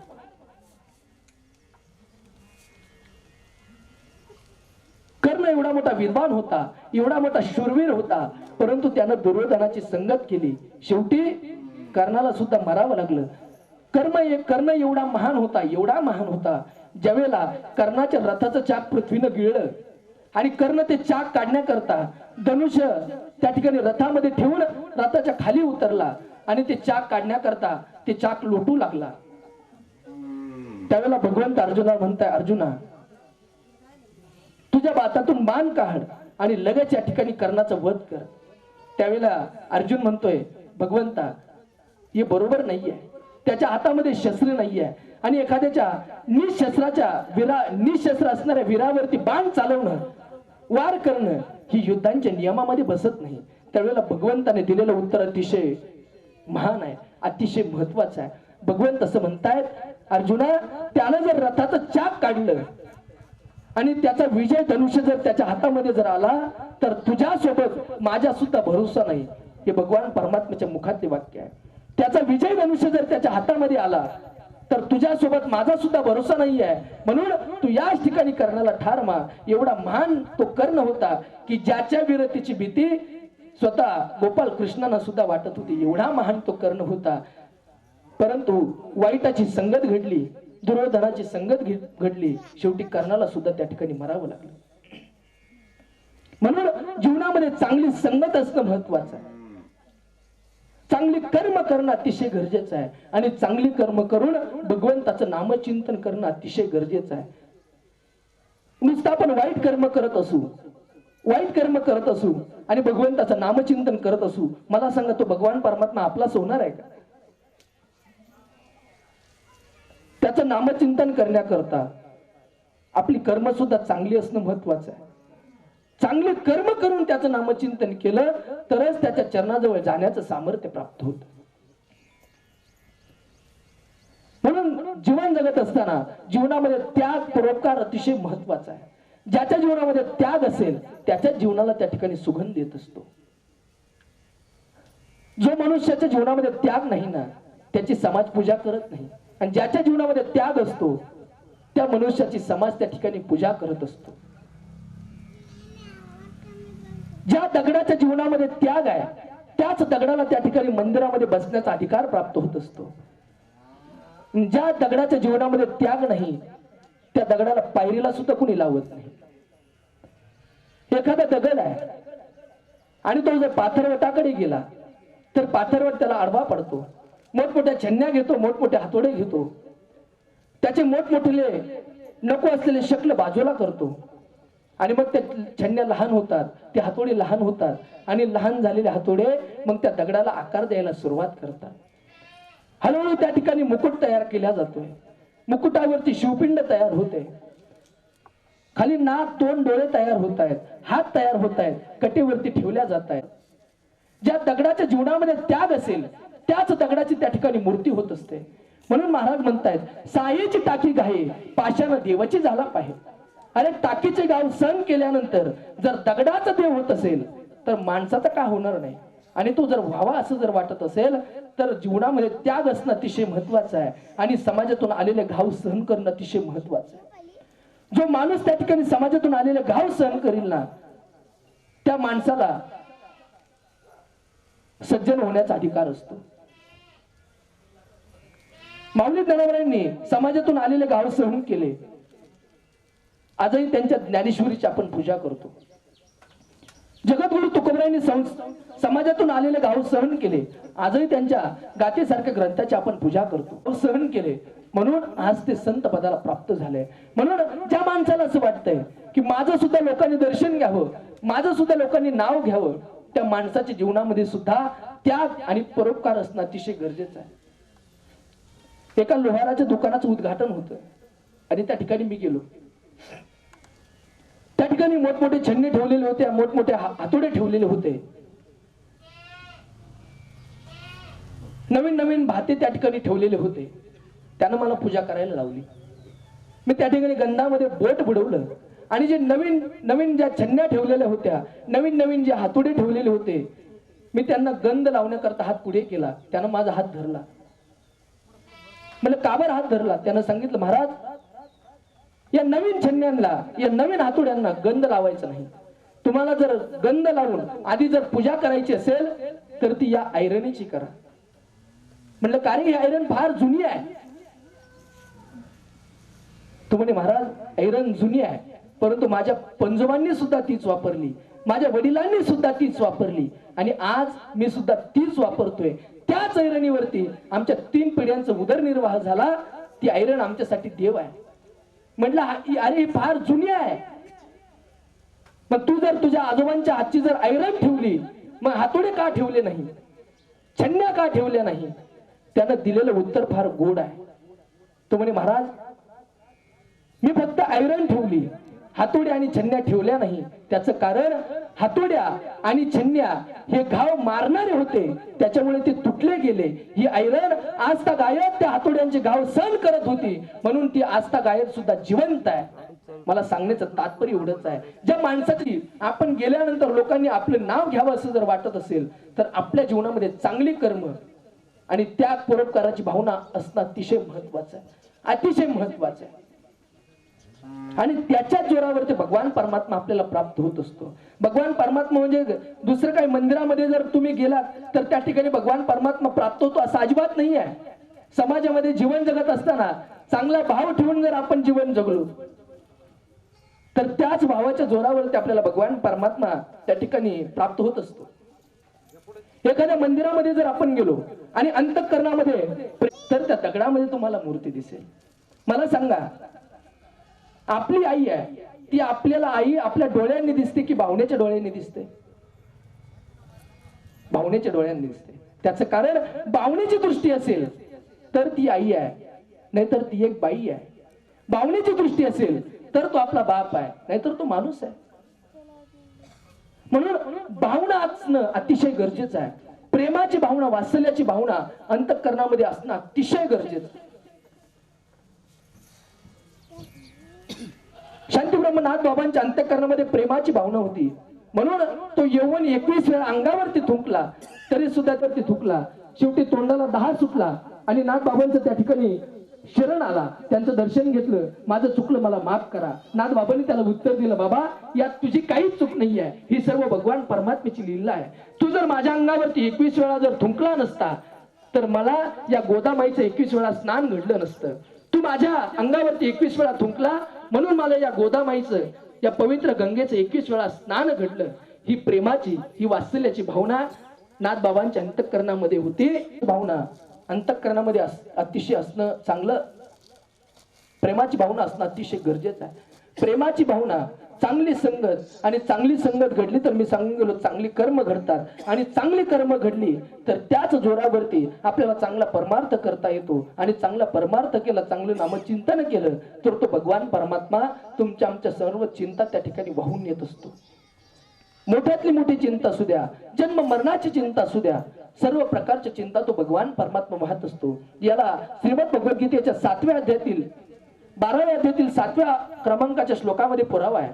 तेषामं समुद्धरता मृत्यू संसार सागरात भवामी नचिरात पार्थ मय्या वेशित चेतसाम. अर्जुना, ज्या याज्ञवत प्राणी मात्रांमध्ये जो मनुष्य देहाला जन्माला आलेला आहे, आणि मनुष्य देहाला जन्माला येऊन या मृत्यूरूप भवसागरामध्ये जो माझी उपासना करतो, जो माझी भक्ती करतो, अशा माझ्या उपासकाला, अशा माझ्या भक्ताला मी या मृत्यूरूप संसार सागरातून बाहेर काढतो. बाहेर काढून त्याचं जन्म मरण संपवतो. त्याचं जन्म मरण संपवून मी त्याला माझ्या स्वरूपाची प्राप्ती करून देतो. नवे नवे माझ्या अंतःकरणामध्ये मी त्याला विलीन करून घेतो. म्हणून या मृत्यूरूप संसार सागरातून आपल्याला जर चांगल्या पद्धतीने जर सुटायचं असेल तर चांगली संगत धरून, चांगली कर्म करून त्या भगवान परमात्म्याचं नामचिंतन करणं अतिशय गरजेचं आहे. आणि चांगलं नामचिंतन केलं, चांगली कर्म केली तर तो भगवान परमात्मा त्याच्या चरणाजवळ आपल्याला जागा देणार आहे. म्हणून महाराज म्हणतायत, मनोनी शरण जावे सर्व भावे देवासी. त्याचा परिणाम काय आहे? तो हा उतरील पार भव दुस्तर नदीचा. त्याला शरण गेल्यानंतर या भवसागराच्या पहिलं तीराला नेण्याचं काम तो भगवान परमात्मा करणार आहे. म्हणून त्याचं नामचिंतन करणं अतिशय गरजेचं आहे. अनन्य भावाने, भावुक अंतःकरणाने त्याला शरण जाणं अतिशय गरजेचं आहे. अनन्य अचिंतयन्तो माम ये जनापुरुपासते तेषां नित्यभियुक्तानां योगक्षेमं वहाम्यहम्. चांगलं कर्म करून अनन्य भावाने आपण त्याला शरण जाणं अतिशय गरजेचं आहे. तो आपल्या जीवनातील चिंता निवारण करणार आहे. आणि जो नामचिंतन करतो, मी सांगून गेलो, त्याच्याकरता नामदेवरायांनी सुद्धा पसायदान मागितलं, अकल्प आयुष्य व्हावे तया कुळा. आज काकाश्रींचा आज अभिष्ट चिंतन सोहळा आहे. त्यांनी सुद्धा त्यांची जी व्यावहारिक चांगली कर्म आहे, चांगल्या पद्धतीने नोकरी केली, चांगल्या पद्धतीने व्यवसाय केला. आज सेवानिवृत्तीचा कार्यक्रम आहे. परंतु सेवानिवृत्तीचा कार्यक्रम लोक त्या ठिकाणी डान्स बारला नेऊन करतात, मोठमोठ्या हॉटेलला नेऊन करतात. परंतु त्यांनी वारकरी वारसा असल्यामुळं आज त्यांच्या सेवानिवृत्तीच्या आणि अभिष्ट चिंतनाचा दुग्ध शर्करा योग साधून त्यांनी या ठिकाणी भगवंताचं नामचिंतन व्हावं याच्याकरता प्रवचनाचं निरूपण केलेलं आहे, प्रवचनाचं आयोजन केलेलं आहे. त्याच्यानंतर जागरण गोंधळाचाही कार्यक्रम आहे. म्हणून वारकरी परंपरा असेल तर चांगल्याच पद्धतीने माणसाकडून चांगली कर्म घडत असतात. आज त्यांच्याकडे पैसे नाहीत का? चांगल्या हॉटेलला नेऊन चांगले मस्त पैकी एकदम ते बी करू शकतात. परंतु त्यांनी वारकरी विचार असल्यामुळं, भगवंताविषयी, सद्गुरू मोठे बाबांविषयी असणारी श्रद्धा असल्यामुळं त्यांनी या ठिकाणी परमार्थिक कार्यक्रमाचं आयोजन केलेलं आहे. हरीचे दास आहे, त्या हरीच्या दासांकरता नामदेवराय पसायदान मागतायत. काय म्हणतायत? अकल्प आयुष्य व्हावे तया कुळा. माझी या सकळ हरीच्या दासा कल्पनेची बाधा नो कोणे काढी, ही संत मंडळी सुखी असो, अहंकाराचा वारा न लागो राजेसा. नामदेवराय म्हणतात, जे भगवंताचे दास आहेत, भगवंत तुझी जी भक्ती करतात ना, त्यांना अहंकाराचा वारा लागून देऊ नको. त्याचं कारण अहंकार हा फार घातक आहे. रावणाचं उदाहरण मी सांगून गेलो. 33 कोटी देवता त्याच्या आधिपत्याखाली होते, एवढी महान संपत्ती होती, परंतु अंतःकरणामध्ये अहंकार निर्माण झाला. श्रीरामचंद्र प्रभू आणि राजा रावण एकाच गुरूंचे शिष्य होते, भगवान भोलेनाथांचे शिष्य होते. परंतु प्रभू श्रीरामचंद्र म्हणत होते, माझं जे अस्तित्व आहे ते माझ्या सद्गुरूंमुळे, माझ्या भोलेनाथांमुळे आहे. परंतु रावणाला अहंकार निर्माण झाला. रावण म्हणायचा, माझ्या सद्गुरूंचं जे अस्तित्व आहे ते माझ्यामुळे आहे. हा अहंकार त्या ठिकाणी रावणाच्या अंतःकरणामध्ये निर्माण झाला. शेवटी त्या रावणाला मारावं लागलं. नाहीतर रावणासारखा शिवभक्त आजपर्यंत या मृत्यूलोकामध्ये होऊन गेला नाही. हे जे शिवतांडव जे आहे संस्कृत मध्ये, जटाटवी गलज्वल प्रवाह पावी दस्तले गलेवलंब लंबितम भुजंगतुंग मालिकम डमट डमट डमट डमन निनादव डमर्वयम चकार चंड तांडवम तनोत्तुन शिव शिवम. जटाकटाह संभ्रम भ्रमनिलिंप निर्झरी विलोलवीची वल्लरी विराजमान मूर्धनी धगत धगत धगत ज्वल्ललाट पट्ट पावके किशोर चंद्रशेखरे रती प्रतीक्षणम मम जटाभुजंग पिंगल स्फुरतपणा मणिप्रभा कदंब कुंकुमद्रव प्रयुक्तदिक वधुमुख है मदांध सिंधू रसपुरत्व गुत्तरीय मेदुरे मनोविनोद मद्भुतम बिभर्तु भूत भर्तरी हे जे संस्कृत फार मोठं शिवतांडव आहे. हे शिवतांडव लिहिण्याचं काम रावणानं केलेलं आहे. म्हणून संतांनी त्याला महापंडित राज रावण अशी पदवी दिलेली आहे. विचार करा, एवढा महान रावण होता, परंतु अहंकार निर्माण झाला. शेवटी तुका म्हणे ज्याची संपदा एवढी सांगा ती कवडी गेली नाही. संपदा फक्त त्याची व्यावहारिक नाही, वैराग्याची, भक्तीची, ज्ञानाची, वेदांताची संपत्ती होती. शेवटी ज्यावेळेला प्रभू श्रीरामचंद्रांनी त्याच्या नाभी कमलामध्ये तीर मारला, रावण धारातीर्थी पडला. आणि रावण धारातीर्थी पडल्यानंतर प्रभू श्रीरामचंद्र लक्ष्मणजींना सांगतायत, तो रावण काय बोलतोय जाऊन ऐक. त्यावेळी रावण धारातीर्थ पडलेला होता. आता काही क्षणामध्ये रावण त्या ठिकाणी काळाच्या फासामध्ये अडकणार आहे. तेवढ्यामध्ये लक्ष्मण त्या रावणाच्या जवळ जात आहेत. आणि मरत असताना तो रावण वेदामध्ये रोचा बोलत होता. विचार करा, केवढी विद्वत्ता त्या रावणाजवळ असेल. परंतु अहंकार निर्माण झाला, त्या रावणाला मारावं लागलं. म्हणून महाराज काय म्हणतायत, अहंकाराचा वारा न लागो राजसा माझ्या विष्णुदासा भाविकासी. जे विष्णूचे दास आहे, जे भाविक भक्त जे नाही, त्यांना अहंकार लागू नये अशी प्रार्थना भगवान परमात्म्याकडे नामदेवराय करतात. आणि शेवटी म्हणतायत, नामा म्हणे तया असावे कल्याण ज्या मुखी विधान पांडुरंग. ज्याच्या मुखातलं विधान फक्त पांडुरंग आहे. जो पांडुरंगाला समजून इतर देवतांची, कुठल्याही देवी देवताची भक्ती करा, परंतु अनन्य भावाने करा. आणि अशी जर तुझी जे भक्ती करणारी आहेत त्यांना अकल्प आयुष्य लाभावं. म्हणून आज आमच्या काकाश्रींना सुद्धा ज्याप्रमाणे नामदेवरायांनी सांगितलं, अकल्प आयुष्य व्हावे तया कुळा माझी असकड हरीच्या दासा कल्पनेची बाधा न हो कोणी काळी ही संत मंडळी सुखी असो. या संत वचनाप्रमाणे काकाश्रींना सुद्धा निरोगी आणि उदंड आयुष्य लाभो अशी मी या ठिकाणी भगवान परमात्म्याच्या चरणारविंद त्या ठिकाणी प्रार्थना करतो. त्यांना सुद्धा उदंड आयुष्य लाभून त्यांच्या हातून आता जे काही त्यांची सेवानिवृत्त होणार आहे. आणि सेवानिवृत्त झाल्यानंतर त्यांनी आता चांगली संसारिक प्रपंचातील कामे पार पाडता पाडता सामाजिक सेवा, राष्ट्राची, धर्माची सेवा त्यांच्याकडून घडो हीच भगवान परमात्म्याच्या चरणी प्रार्थना करतो. त्याचं कारण धर्माची सेवा घडणं सुद्धा अतिशय महत्वाचं आहे. राष्ट्राची सेवा घडणं सुद्धा अतिशय महत्वाचं आहे. आपण मानवी देहाला आलो म्हणजे आपण फक्त संसार करायलाच नाही आलो. ज्या समाजामध्ये आपण वावरतोय त्या समाजाबद्दल सुद्धा आपलं काही देणं लागतं. ज्या मातीवरती आपण खेळतोय, बागडतोय, त्या मातीबद्दल सुद्धा आपलं काही देणं लागतं. ज्या राष्ट्रामध्ये आपण बागडतोय त्या राष्ट्राबद्दल सुद्धा आपलं काही देणं असतं. म्हणून धर्माची, राष्ट्राची सेवा घडणं अतिशय महत्वाचं आहे. धर्म मनुष्याच्या जीवनामध्ये एवढा महत्वाचा आहे, माऊली ज्ञानावर म्हणतायत, जो मनुष्य धर्म टिकवेल त्याच्या जीवनामध्ये त्या ठिकाणी सुखाची प्राप्ती होत असते. माऊलीने याला प्रमाण दिलेलं आहे, अगा स्वधर्म जरी लोपला तरी सर्व सुखाचा धारा मोडला जैसा दीपास विहरपला प्रकाश जाय. माऊली ज्ञानावर म्हणतायत, स्वधर्म जर लोपला तर त्या मनुष्याच्या जीवनामध्ये दुःखाची प्राप्ती होत असते, जात असत. ज्याप्रमाणे एखादा दिवा विझल्यानंतर त्याच्या सोबतचा जो प्रकाश आहे तो प्रकाश सुद्धा त्या दिव्याबरोबर निघून जातो. कधी असं होतंय का, दिवा विझला आणि प्रकाशाला असं म्हणता येतं का, प्रकाशराव दिव्याला जाऊ दे, तुम्ही आजच्या दिवस मुक्कामाला थांबा, जमल का असं केलं तर? नाही. माऊली ज्ञानोबा म्हणतायत, दिवा विझला म्हणजे प्रकाश जाणं हा जसा सिद्धांत आहे, त्याचप्रमाणे स्वतःचा धर्म जर लयाला गेला, आता स्वधर्म जरी लोपला, आपला स्वधर्म जर लोपला तरी सर्व सुखाचा धारा मोडला. तर आपल्या म्हणून जीवनामध्ये सुख व्हावं असं जर वाटत असेल तर आपला धर्म टिकवणं अतिशय गरजेचं. स्वतःचा धर्म जर टिकला तर जीवनामध्ये सुख प्राप्ती होईल. छत्रपती शिवाजी महाराजांनी धर्म टिकवला म्हणून त्यांच्या जीवनामध्ये त्या ठिकाणी सुखाची प्राप्ती झाली. एका मर्त्य माणसाच्या जन्माला येऊन स्वधर्माची सेवा केली, स्वधर्माचं रक्षण केलं. मानवी देहाला, मर्त्य माणसाच्या देहाला जन्माला येऊन ते धर्मवीर म्हणून या जगाचा निरोप घेतला. त्या छत्रपती संभाजी महाराजांनी काय केलं, धर्माची सेवा केली. म्हणून धर्माची सेवा घडणं सुद्धा अतिशय महत्वाचं आहे. छत्रपती शिवाजी महाराजांनी धर्म टिकवला म्हणून आज या ठिकाणी स्टेजवरती तुम्हाला चंद्रकांत महाराज दिसत आहे. छत्रपती शिवाजी महाराजांनी जर धर्म टिकवला नसता तर या ठिकाणी कुणीतरी मौलवी दिसला असता. अल्ला इल्लल्ला इल्लल्ला मुहम्मदुल्लाह. स्वतःचा धर्म छत्रपती शिवाजी महाराजांनी टिकवला म्हणून आज या ठिकाणी आपल्याला कपाळावरती लावण्याकरता गंध आहे. अंगणात आपल्या तुळस आहे, गोठ्यात गायी आहे आणि आपली माय घरामध्ये सुरक्षित जर असेल त्याचं कारण छत्रपती शिवाजी महाराजांनी धर्माचं रक्षण केलं. म्हणून आपल्या प्रत्येक माणसाच्या जीवनामध्ये धर्म कार्य करणं, धर्माचं रक्षण करणं हे अतिशय गरजेचं आहे. अतिशय गरजेचं आहे.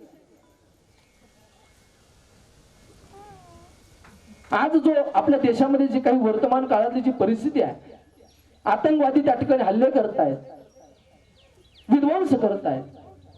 शास्त्र असं म्हणतंय त्या आतंकवाद्यांना जन्माला घालणारी ती माई नाहीये, ती जननी आहे. आणि त्यांनी ही जनता सारखी पिलं या समाजाला त्रास देण्याकरता जनून सोडलेली आहे. म्हणून अशा आतंकवाद्यांना जन्माला घालण्यापेक्षा ती जननी वांज राहिलेली बरी असं शास्त्र म्हणतंय. जननी जने सो भक्त जने या दाता या शूर नाही तू जननी वांज बली त्या खोवेगा नूर. शास्त्र म्हणतंय आईने फक्त 3 पुत्रांना जन्माला घालायचंय. एक बळीराजासारखा दानशूर असावा, 2 प्रल्हादासारखा भक्त असावा आणि 3 छत्रपती शिवाजी महाराजांसारखा रयतेच्या हिताचं, माय बहिणीच्या अब्रूच्या रक्षणाचं आणि शेतकऱ्यांच्या कल्याणाचं स्वराज्य निर्माण करणार असावा. म्हणून महाराजांनी सुद्धा म्हणलेलं आहे पुत्र भावा ऐसा गुंडा ज्याचा तिन्ही लोकी झेंडा.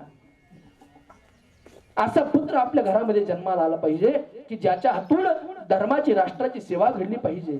म्हणून प्रत्येक माणसाच्या जीवनामध्ये राष्ट्रनिष्ठा, धर्मनिष्ठा, संतनिष्ठा आणि ईश्वरनिष्ठा या 4 निष्ठा असणं अतिशय गरजेचं आहे. ज्याच्या अंतःकरणामध्ये राष्ट्रनिष्ठा नसेल त्या देशद्रोहाला या देशामध्ये राहण्याचा अधिकार नाहीये. म्हणून राष्ट्राविषयी, धर्माविषयी निष्ठा असणं अतिशय गरजेचं आहे. प्रत्येकाचं त्या ठिकाणी धर्मनिष्ठा, धर्माचं रक्षण आणि राष्ट्राचं संरक्षण घडणं अतिशय महत्वाचं आहे. म्हणून आपण सुद्धा धर्माचं रक्षण करता करता, राष्ट्राचं रक्षण करता करता आपलं जीवन जगलं पाहिजे. आणि हेच आपल्या जीवनाचं खरं उद्दिष्ट आहे. मानवी देहाला जन्माला आलोय मग फक्त संसार करायचं नाहीये. चांगली कर्म, चांगलं जीवन, चांगलं प्रेम कमवणं अतिशय गरजेचं आहे. ज्याप्रमाणे संत जीवन जगले, नाही आपल्याला त्यांच्यासारखा परोपकार, नाही त्यांच्यासारखं जीवन जगता येणार, परंतु त्यांचा आदर्श घेऊन आपण जीवन जगू शकतो. त्यांचा आदर्श घेऊन आपण कर्म करू शकतो. त्यांचा आदर्श घेऊन आपण संसारिक जीवन जगू शकतो. माझी विद्यार्थी प्रिय कुलगुरू प्राध्यापक शिवाजीराव भोसलेंचं वाक्य आहे, एखादा माणूस चांगला शिकला म्हणजे त्याला जास्त अक्कल येते असं अजिबात नाहीये. अकलीचा आणि सर्टिफिकेटचा काही संबंध नाहीये. ज्या माणसाला मातृदेव भाव कळत नसेल, पितृदेव भाव कळत नसेल, आचार्य देव भाव कळत नसेल, त्या माणसाचं शिकून सुद्धा काहीच उपयोग नाहीये. म्हणून असं म्हटलं जातं शिक्षण वाघिणीचं दूध आहे. बरोबर आहे ना? शिक्षण वाघिणीचं दूध आहे. परंतु वाघिणीच्या दुधाचं एक वैशिष्ट्य आहे, वाघिणीचं दूध ठेवण्याकरता सोन्याचं भांड लागतं. इतरत्र लोखंडाच्या भांड्यामध्ये जर तुम्ही वाघिणीचं दूध काढलं ना मायबाप, तर ते दूध भांड फोडून बाहेर निघून येत असतं. हे वाघिणीच्या दुधाचं वैशिष्ट्य आहे. म्हणून वाघिणीचं दूध साठवण्याकरता सोन्याचं भांड लागतं. आणि शिक्षण जर वाघिणीचं दूध असेल तर आमचं अध्यात्म हे सोन्याचं भांड आहे. शिक्षण रूपी वाघिणीचं दूध अध्यात्म रूपी सोन्याच्या भांड्यामध्ये साठवल्याशिवाय त्या दुधाला सुगंध येणार नाहीये. म्हणून एखादा चांगला शिकला त्याच्या पाठीमागे आपण त्याचा झेंडा घेऊन फिरतो, हे फार चुकीचं आहे. त्या माणसाला जर अतिथी देव भाव कळत नसेल, वात्सल्य प्रेम भाव त्याला जर कळत नसेल तर त्या माणसाचा काय उपयोग आहे. म्हणून चांगलं शिक्षण करणं अतिशय गरजेचं आहे. परंतु शिक्षण करता करता आध्यात्मिक मार्ग सुद्धा, आध्यात्मिक जीवन म्हणजे काय, नुसतं ज्ञानेश्वरी डोक्यावर घेऊन फिरणं, संतांचे ग्रंथ डोक्यावरती घेऊन फिरणं असं अजिबात नाही. त्यांनी जे विचार सांगितलेले आहे, स्वतःच्या आईवडिलांची सेवा करा, राष्ट्राची सेवा करा, यालाच अध्यात्म म्हणतात. आज अध्यात्म या शब्दाकडे पाहण्याचा समाजाचा दृष्टिकोन बदललेला आहे.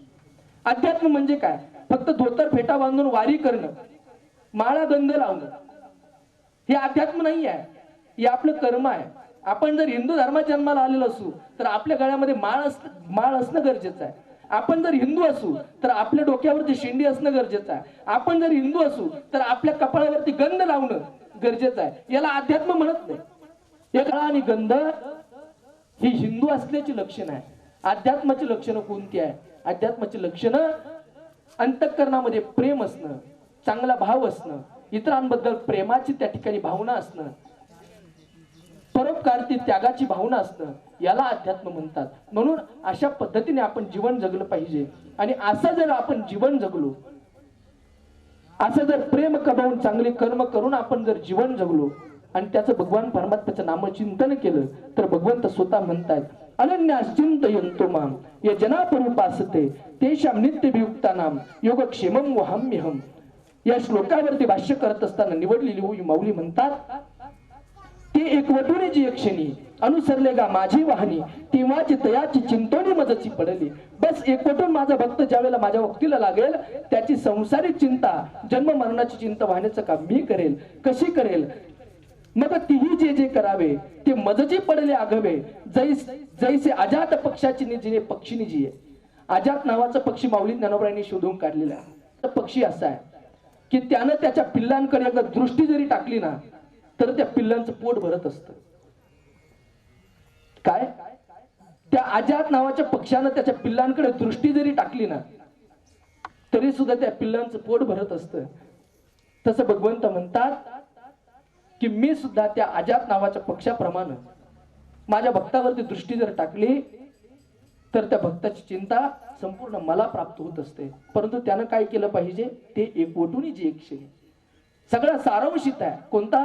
ते एकवटून जी क्षणी अनुसरले गा माझी वाहनी. फक्त माझी वाहनी मला शरण येणं गरजेचं आहे. आपुले तहान भूक नेणे तानया निकेते माऊलीसीच करणे तैसे अनुसरले जे मज प्राण तयाची. माऊली ज्ञानोबा म्हणताय ज्याप्रमाणे एखादी आई तिच्या बालकाचं उदरनिर्वाह चालवते, खाणं पिणं त्या ठिकाणी सर्व त्या लेकराचा कारभार चालवते, त्याचप्रमाणे त्या माऊलीप्रमाणे आईप्रमाणे मी सुद्धा माझ्या भक्ताचा सांभाळ करत असतो. लेकुराची हित जाणे माऊलीची चित्त ऐशी कळवळ्याची जाती करी लाभावी न प्रीती. ज्याप्रमाणे आई तिच्या बाळाला जपते त्याप्रमाणे मी सुद्धा माझ्या भक्ताला जपत असतो. परंतु कोणत्या भक्ताला? ते एकवटून जी क्षणी अनुसरले गा माझे वाहनी तेव्हाची तयाची चिंतोनी मजची पडली. असो, या ठिकाणी ज्याप्रमाणे भगवान परमात्म्याने बुद्धी दिली त्याप्रमाणे श्लोकावरती ओवीवरती बोलण्याचा प्रयत्न केला.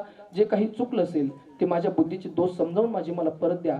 जे काही बरोबर असेल तो युगराज सद्गुरू श्री गंगागिरीजी महाराज, स्वानंद सुखनिवासी ब्रह्मलीन सद्गुरू श्री नारायणगिरीजी महाराज, प्रातस्मरणीय हिंदू धर्मरक्षक हिंदू हृदय सम्राट स्वामी गुरुवर्य रामगिरीजी महाराज, त्याचप्रमाणे माझे गुरुवर्य हिंदू धर्मरक्षक आदरणीय स्वामी नवनाथजी महाराज मस्के यांचा कृपा प्रसाद आहे. म्हणून झालेली सेवा तुम्हा सर्व श्रोते आदरणीय सज्जन मायबापांच्या चरणी समर्पित करतो. आणि आज या ठिकाणी आमच्या काकाश्रींच्या सेवानिवृत्ती समारंभ आणि अभिष्ट चिंतन सोहळ्याचा हा जो दुग्ध शर्करा योग आहे. दुग्ध शर्करा म्हणजे आता त्यांनी एका कार्यक्रमामध्ये सगळेच कार्यक्रम ऍडजस्ट केलेले आहे. सेवानिवृत्तीचा समारंभ आहे, आज अभिष्ट चिंतन सोहळा आहे आणि त्या निमित्ताने जागरण गोंधळाचाही कार्यक्रम या ठिकाणी आयोजित केलेला आहे. त्यांचा संपूर्ण परिवार असेल, त्यांची पत्नी, त्यांचे संपूर्ण मुलं, आमच्या मावशी आदरणीय काशाबाई आनंदा दातीर, आमचे बंधू श्री भीमराज आनंदा दातीर, आमचे दुसरे बंधू श्री सचिन आनंदा दातीर, सौ रेश्मा अक्षय विरकर, सौ राजेश्री हरिभाऊ रोडे, हा संपूर्ण त्यांचा परिवार आणि त्या परिवाराने या ठिकाणी त्यांच्या अभिष्ट चिंतन सोहळ्यानिमित्त आणि सेवानिवृत्तीच्या समारंभानिमित्त हा आध्यात्मिक धार्मिक प्रवचनाचा कार्यक्रम या ठिकाणी आयोजित केलेला आहे. त्याचं कारण मी सांगून गेलो. या परिवाराला धार्मिक वारसा आहे, वारकरी संप्रदायाची परंपरा आहे, भगवंताविषयीचा भाव आहे. म्हणून त्यांनी अशा पद्धतीचा कार्यक्रम या ठिकाणी नियोजित केला. नामदेवरायांच्या उक्तीप्रमाणे पुन्हा एकदा अकल्प आयुष्य व्हावे तया कुळा माझी या सकळ हरीच्या दासा कल्पनेची बाधा न हो कोणे काळी ही संत मंडळी सुखी असो अहंकाराचा वारा न लागो राजसा माझ्या विष्णुदासा भाविकासी नामा म्हणे तया असावे कल्याण ज्या मुखी विधान पांडुरंगा. या संत वचनाप्रमाणे काकाश्रींना उदंड निरोगी आयुष्य लाभो, त्यांच्या हातून अशी समाजाची, ईश्वराची, भगवंताची, संतांची, राष्ट्राची आणि धर्माची सेवा घडो हीच ईश्वरचरणी प्रार्थना करतो. न्यूनते पुरते अधिकते सरते करुणी घ्यावे तुमते विनंती तसे पायाच्या प्रसादे काही बोलिलो विनोदे मज क्षमा करणे संती नोहे अंगभूत युक्ती नोहे हा उपदेश तुमचे बडबडिलो शेष मज क्षमा करणे संती नोहे अंगभूत युक्ती तुमच्या कृपेचे पोसणे जन्मोजन्मी तुका म्हणे विठ्ठल विठ्ठल विठ्ठल विठ्ठल एक वरधारी विठ्ठल श्री ज्ञानदेव तुकाराम पंढरीनाथ भगवान की जय माऊली ज्ञानेश्वर महाराज की जय जगद्गुरु तुकाराम महाराज की जय युगराज गंगा गिरिजी महाराज की जय स्वानंद सुखनिवासी ब्रह्मलीन सद्गुरु श्री नारायण गिरिजी महाराज की जय सद्गुरु मोठे बाबा महाराज की जय बोलो रे भाई सब संतन की जय। श्री आनंदा गणपत दातीर वनसेवक यांचा सेवापूर्ती सोहळा आणि अभिष्ट चिंतन सोहळा पार पडत आहे। त्या सोहळ्यानिमित्त सर्व स्तरातील मान्यवर, सर्व संस्थांचे पदाधिकारी आपला अमूल्य वेळ खर्च करून या कार्यक्रमासाठी आवर्जून उपस्थित राहिला।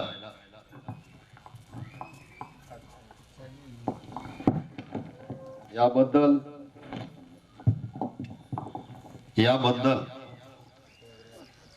दातीर पाटील परिवार यांच्यातर्फे मी आलेल्या सर्वच पाहुण्यांचे हार्दिक स्वागत करतो, हार्दिक अभिनंदन करतो। तसेच या अभिष्ट चिंतन सोहळ्यासाठी संगमनेर तालुका मार्केट कमिटीचे सभापती आदरणीय शंकरराव पाटील खेमनर साहेब हे या कार्यक्रमाला आवर्जून उपस्थित राहिलेत। याबद्दल दातीर पाटील परिवार यांच्यातर्फे मी त्यांचं हार्दिक स्वागत करतो आणि पुनश्च एकदा या कार्यक्रमासाठी पुरुष महिला आपला अमूल्य वेळ खर्च करून उपस्थित राहिला त्याबद्दल दातीर पाटील परिवार यांच्यातर्फे आलेल्या सर्वच पाहुण्यांचे मी प्रातिनिधिक स्वरूपामध्ये हार्दिक स्वागत करतो, हार्दिक अभिनंदन करतो। आणि या सोहळ्यानिमित्त हरिभक्तपरायण चंद्रकांत महाराज रट्टे यांनी त्यांच्या सुश्राव्य वाणीमधून त्यागाबद्दल किंवा जीवनाची पद्धत याबद्दल सर्व आणि सर्वसाधारण भाषेमध्ये तुम्हा आम्हाला समजेन अशा प्रकारचं ज्ञानामृत दिलं। याबद्दल दातीर पाटील परिवारांतर्फे मी त्यांचे हार्दिक स्वागत करतो, हार्दिक अभिनंदन करतो। यानंतर कोणा शुभेच्छा द्यायच्या असतील त्यांनी द्यायच्या, कोणी आहे की देणार? दिलगिरी व्यक्त करतो, आपण सुद्धा आलात याबद्दल दातीर पाटील परिवारातर्फे मी आपलं हार्दिक स्वागत करतो, हार्दिक अभिनंदन करतो आणि पुनश्च एकदा आलेल्या सर्वच पाहुण्यांचे, ग्रामस्थांचे मी दातीर पाटील परिवारातर्फे हार्दिक स्वागत करतो, हार्दिक अभिनंदन करतो। आज आनंदा गणपत दातीर यांच्या अभिष्ट चिंतन सोहळ्याच्या आणि सेवापूर्ती म्हणजे सेवापूर्ती या सोहळ्याच्या कार्यक्रमाचे अध्यक्ष आणि या कार्यक्रमाला आपल्याला प्रवचन रूपी सेवा देणारे हरिभक्तपरायण चंद्रकांत महाराज रट्टे हिने जी आपल्याला प्रवचन रूपी जी सेवा दिली तर प्रथमतः दातीर परिवाराच्या वतीनं त्यांचं सहर्ष स्वागत करतो, आभार मानतो। आणि या सेवापूर्ती सोहळ्यासाठी असणारे सर्व स्तरातील राजकीय, सामाजिक सर्व मान्यवर आपल्याला तोला मोलाचे ज्येष्ठ आणि श्रेष्ठ ह्या ठिकाणी नाव घेणं सगळ्यांना थोडं मला या ठिकाणी उचित ठरणार नाही, परंतु दातीर परिवाराचे घटक म्हणून जे सर्व काही मान्यवर या ठिकाणी उपस्थित आहेत त्याचबरोबर आपल्या संगमनेर कृषी उत्पन्न बाजार समितीचे सभापती आणि साकूरगावचे आदर्श सरपंच, त्याचबरोबर त्यांच्या बरोबर त्यांचे समवेत त्यांचे कार्यकर्ते खेमनर पाटील सर्व मान्यवर या तोला मोलाचे ज्येष्ठ आणि श्रेष्ठ सेवापूर्तीला आशीर्वाद देण्यासाठी आणि त्यांच्या उपस्थितीवरून त्यांना ही सगळी चांगल्या प्रकारचे आता या ठिकाणी महाराजांनी सांगितलंय आतापर्यंत जी सेवा केली ही सर्व्हिस म्हणून केली, तर ती सेवा करीत असताना त्यांनी चांगल्या प्रकारची सेवा केली, चांगल्या प्रकारचं नियोजन केलं, वनरक्षक म्हणजे रोजगार हमी मधून त्यांनी त्या ठिकाणी त्यांची सेवापूर्ती या ठिकाणी झालेली आहे फॉरेस्टामध्ये। आणि इथून पुढचा जो कालखंड आहे, इथून पुढचा ज्या कालखंडामध्ये त्यांनी महाराजांच्या सांगण्यावरून जी समाज सेवा खरी ईश्वर सेवा आहे। आपण पारमार्थिक ह्या कार्यक्रमाची सांगता आपण सेवापूर्ती परमार्थिक रूपानं आपण या ठिकाणी केलेली आहे. महाराजांचे ह्या परमार्थिक कार्यामध्ये आणि सामाजिक कार्यामध्ये यांचा सहभाग आहेच. महाराज ही मोठ्याबाची यात्रा असेल, काही सामाजिक कार्यामध्ये असेल, पण सर्व्हिसमध्ये असताना सुद्धा त्यांनी सामाजिक कार्यामध्ये त्यांचा सहभाग मोठा चान्स आहे. हे मला तर वावगं ठरणार नाही. म्हणून इथून पुढच्या सुद्धा कालखंडात आता त्या सेवा असताना सेवाची पगार घेत असताना सेवा दिली ही वेगळी पद्धत म्हणलं तर वावगं ठरणार नाही. परंतु आता जी सेवा देणार आहेत ही सेवा निस्वार्थी त्यांचा सेवापूर्तीचा कार्यक्रम आहे. त्यांना चांगल्या प्रकारची बुद्धी आणि चांगलं काम करण्याची सद्गती प्राप्त हो हीच मोठ्या चरणी प्रार्थना करतो. त्याचबरोबर वन विभागाचे आमचे सांगळे साहेब या ठिकाणी आलेले आहेत. त्यांनी 2 मिनिटं त्यांच्या कर्मचाऱ्याबद्दल जरा बोलावं आणि नंतर काही जे मान्यवर आहेत त्यांनी यांच्या सेवापूर्तीच्या कार्यक्रमानिमित्त आपण सर्वजण जमले आहोत. प्रथमतः तुमचा सर्वांचा मी अभिनंदन करतो. खरं म्हटलं तर सेवापूर्ती म्हणता येणार नाही. सेवा तर सारखी चालूच असते, पण ही फक्त कार्यपूर्ती झाली. इथपर्यंतच त्यांचं कार्य होतं. महाराज बरोबर आहे की नाही? त्रेता आणि द्वापर युगामध्ये भगवान परमात्म्याने जन्म घेतला, तो सेवा करण्याकरता जन्म नाही घेतला, तो कार्य करण्याकरता जन्म घेतलेला आहे. महाराज बरोबर आहे की नाही? तर अशा प्रकारे त्यांचं कार्याची पूर्ती झालेली, सेवेची पूर्ती झालेली नाही. आम्ही सुद्धा कार्याची पूर्ती आणखी 7 महिन्यानंतर करणार आहोत. म्हणून ही कार्याची पूर्ती झाली, म्हणून सेवापूर्ती झाली नाही. सेवेसाठी काही कालावधी नाही, पण कार्यासाठी कालावधी आहे. महाराज बरोबर आहे की नाही? हो. तर त्यांच्या परिवाराविषयी सांगायचं असं की त्यांचे बघितलं तर घरातून एक सुद्धा नोकरीला लागत नाही आणि त्यांच्या घरामध्ये सर्व नोकरदार आहात. मी त्यांना हमेशा म्हणायचो की तुम्ही फार पुण्यवान आई बापा. आणि दुसरं असं आहे की माझ्या हाताखाली जवळजवळ 3.5 वर्ष, 4.5 वर्ष त्यांनी सेवा दिली. असा व्यक्ती होणे नाही, असा व्यक्ती होणे नाही. मला खूप अडचणी आल्या असतील. मी त्यांना वेळोवेळी फोन करायचो, आनंदराव असं असं आहे, काय करायचं? ते म्हणणार साहेब तुम्ही ऑफिसला या, मी तुमच्या जवळ येतो आणि काय अडचणी असेल ते तुम्ही आम्हाला सांगा. मी त्यांना माझ्या अडचणी सांगणार आणि त्यांनी त्याचं सोल्युशन हे 2 मिनिटांमध्ये करणार. असं त्यांचं व्यक्तिमत्व आहे. त्या व्यक्तिमत्व अतिशय चांगलं आहे, गोड आहे, निर्मळ आहे. कोणताही दाग त्यांच्या व्यक्तिमत्वाला आतापर्यंत लागलेला नाही आणि इथून पुढेही नाही लागो अशी मी ईश्वरचरणी प्रार्थना करतो आणि थांबतो. इकडे सर्व बंधू भगिनींनो, आमचे पाहुणे आनंदा गणपत दाती यांनी जे कार्य केलेलं आहे वन विभागामध्ये, वन विभाग हा फार महत्त्वाचा, म्हणजे आपला पर्यावरणाचा समतोल जर राखला जात असेल तो वन विभागामुळे राखला जातो खरा. आणि वन विभागामध्ये त्यांनी इतकी चांगली सेवा दिली का कुठल्याही प्रकारचं त्यांच्यावर निष्कलंकपणे ही सेवा दिलेली आहे. ते जरी आज निवृत्त झालेले आहेत, परंतु त्या सेवेतून निवृत्त झालेले आहेत. पुढे हे त्यांचं कार्य निश्चित पर्यावरणासाठी आणि आपल्या जागतिक जे पर्यावरण आहे, जे ग्लोबल वॉर्मिंग आपण म्हणतो, त्याच्यामध्ये त्यांची मदत निश्चित आपल्याला झालेली आहे. आणि त्यांनी त्यांचा खारीचा वाटा जो आहे वन विभागामध्ये आधी चांगल्या प्रकारे उचललेला आहे. हे झालं त्यांचं नोकरीमधलं, परंतु ते त्यांचं जे कर्तव्य होतं का सांसारिक कर्तव्य, त्याच्यामध्ये त्यांनी 2 मुलं नोकरीला लावले, 1 मुलगी नोकरीला लावली.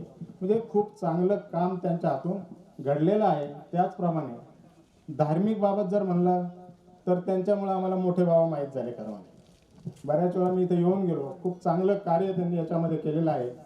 तरी त्यांना त्याबद्दल सर्वांना शुभेच्छा, त्यांचं अभिनंदन.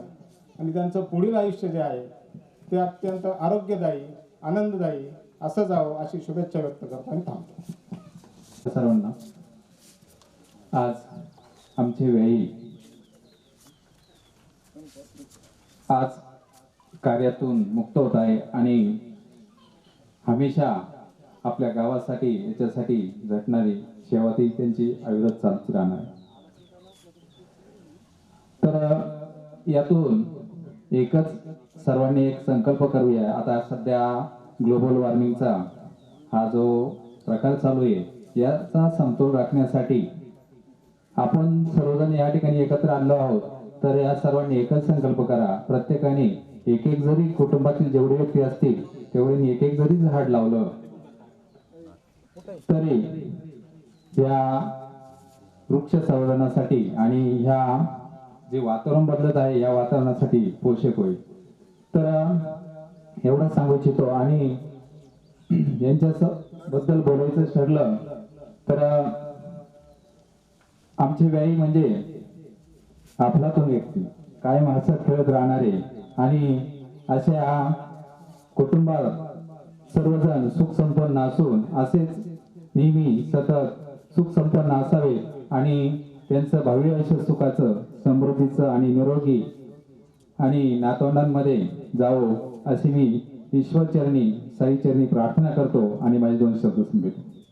सेवापूर्ती कार्यक्रमाबद्दल सर्वांचा स्वागत करतो आणि माझ्या लावरे कुटुंबातून त्यांना सेवापूर्तीच्या व इथून पुढं आयुष्यामध्ये निरोगी आयुष्य जावं याबद्दल मी सर्वांना माझ्या वतीनं शुभेच्छा देतो.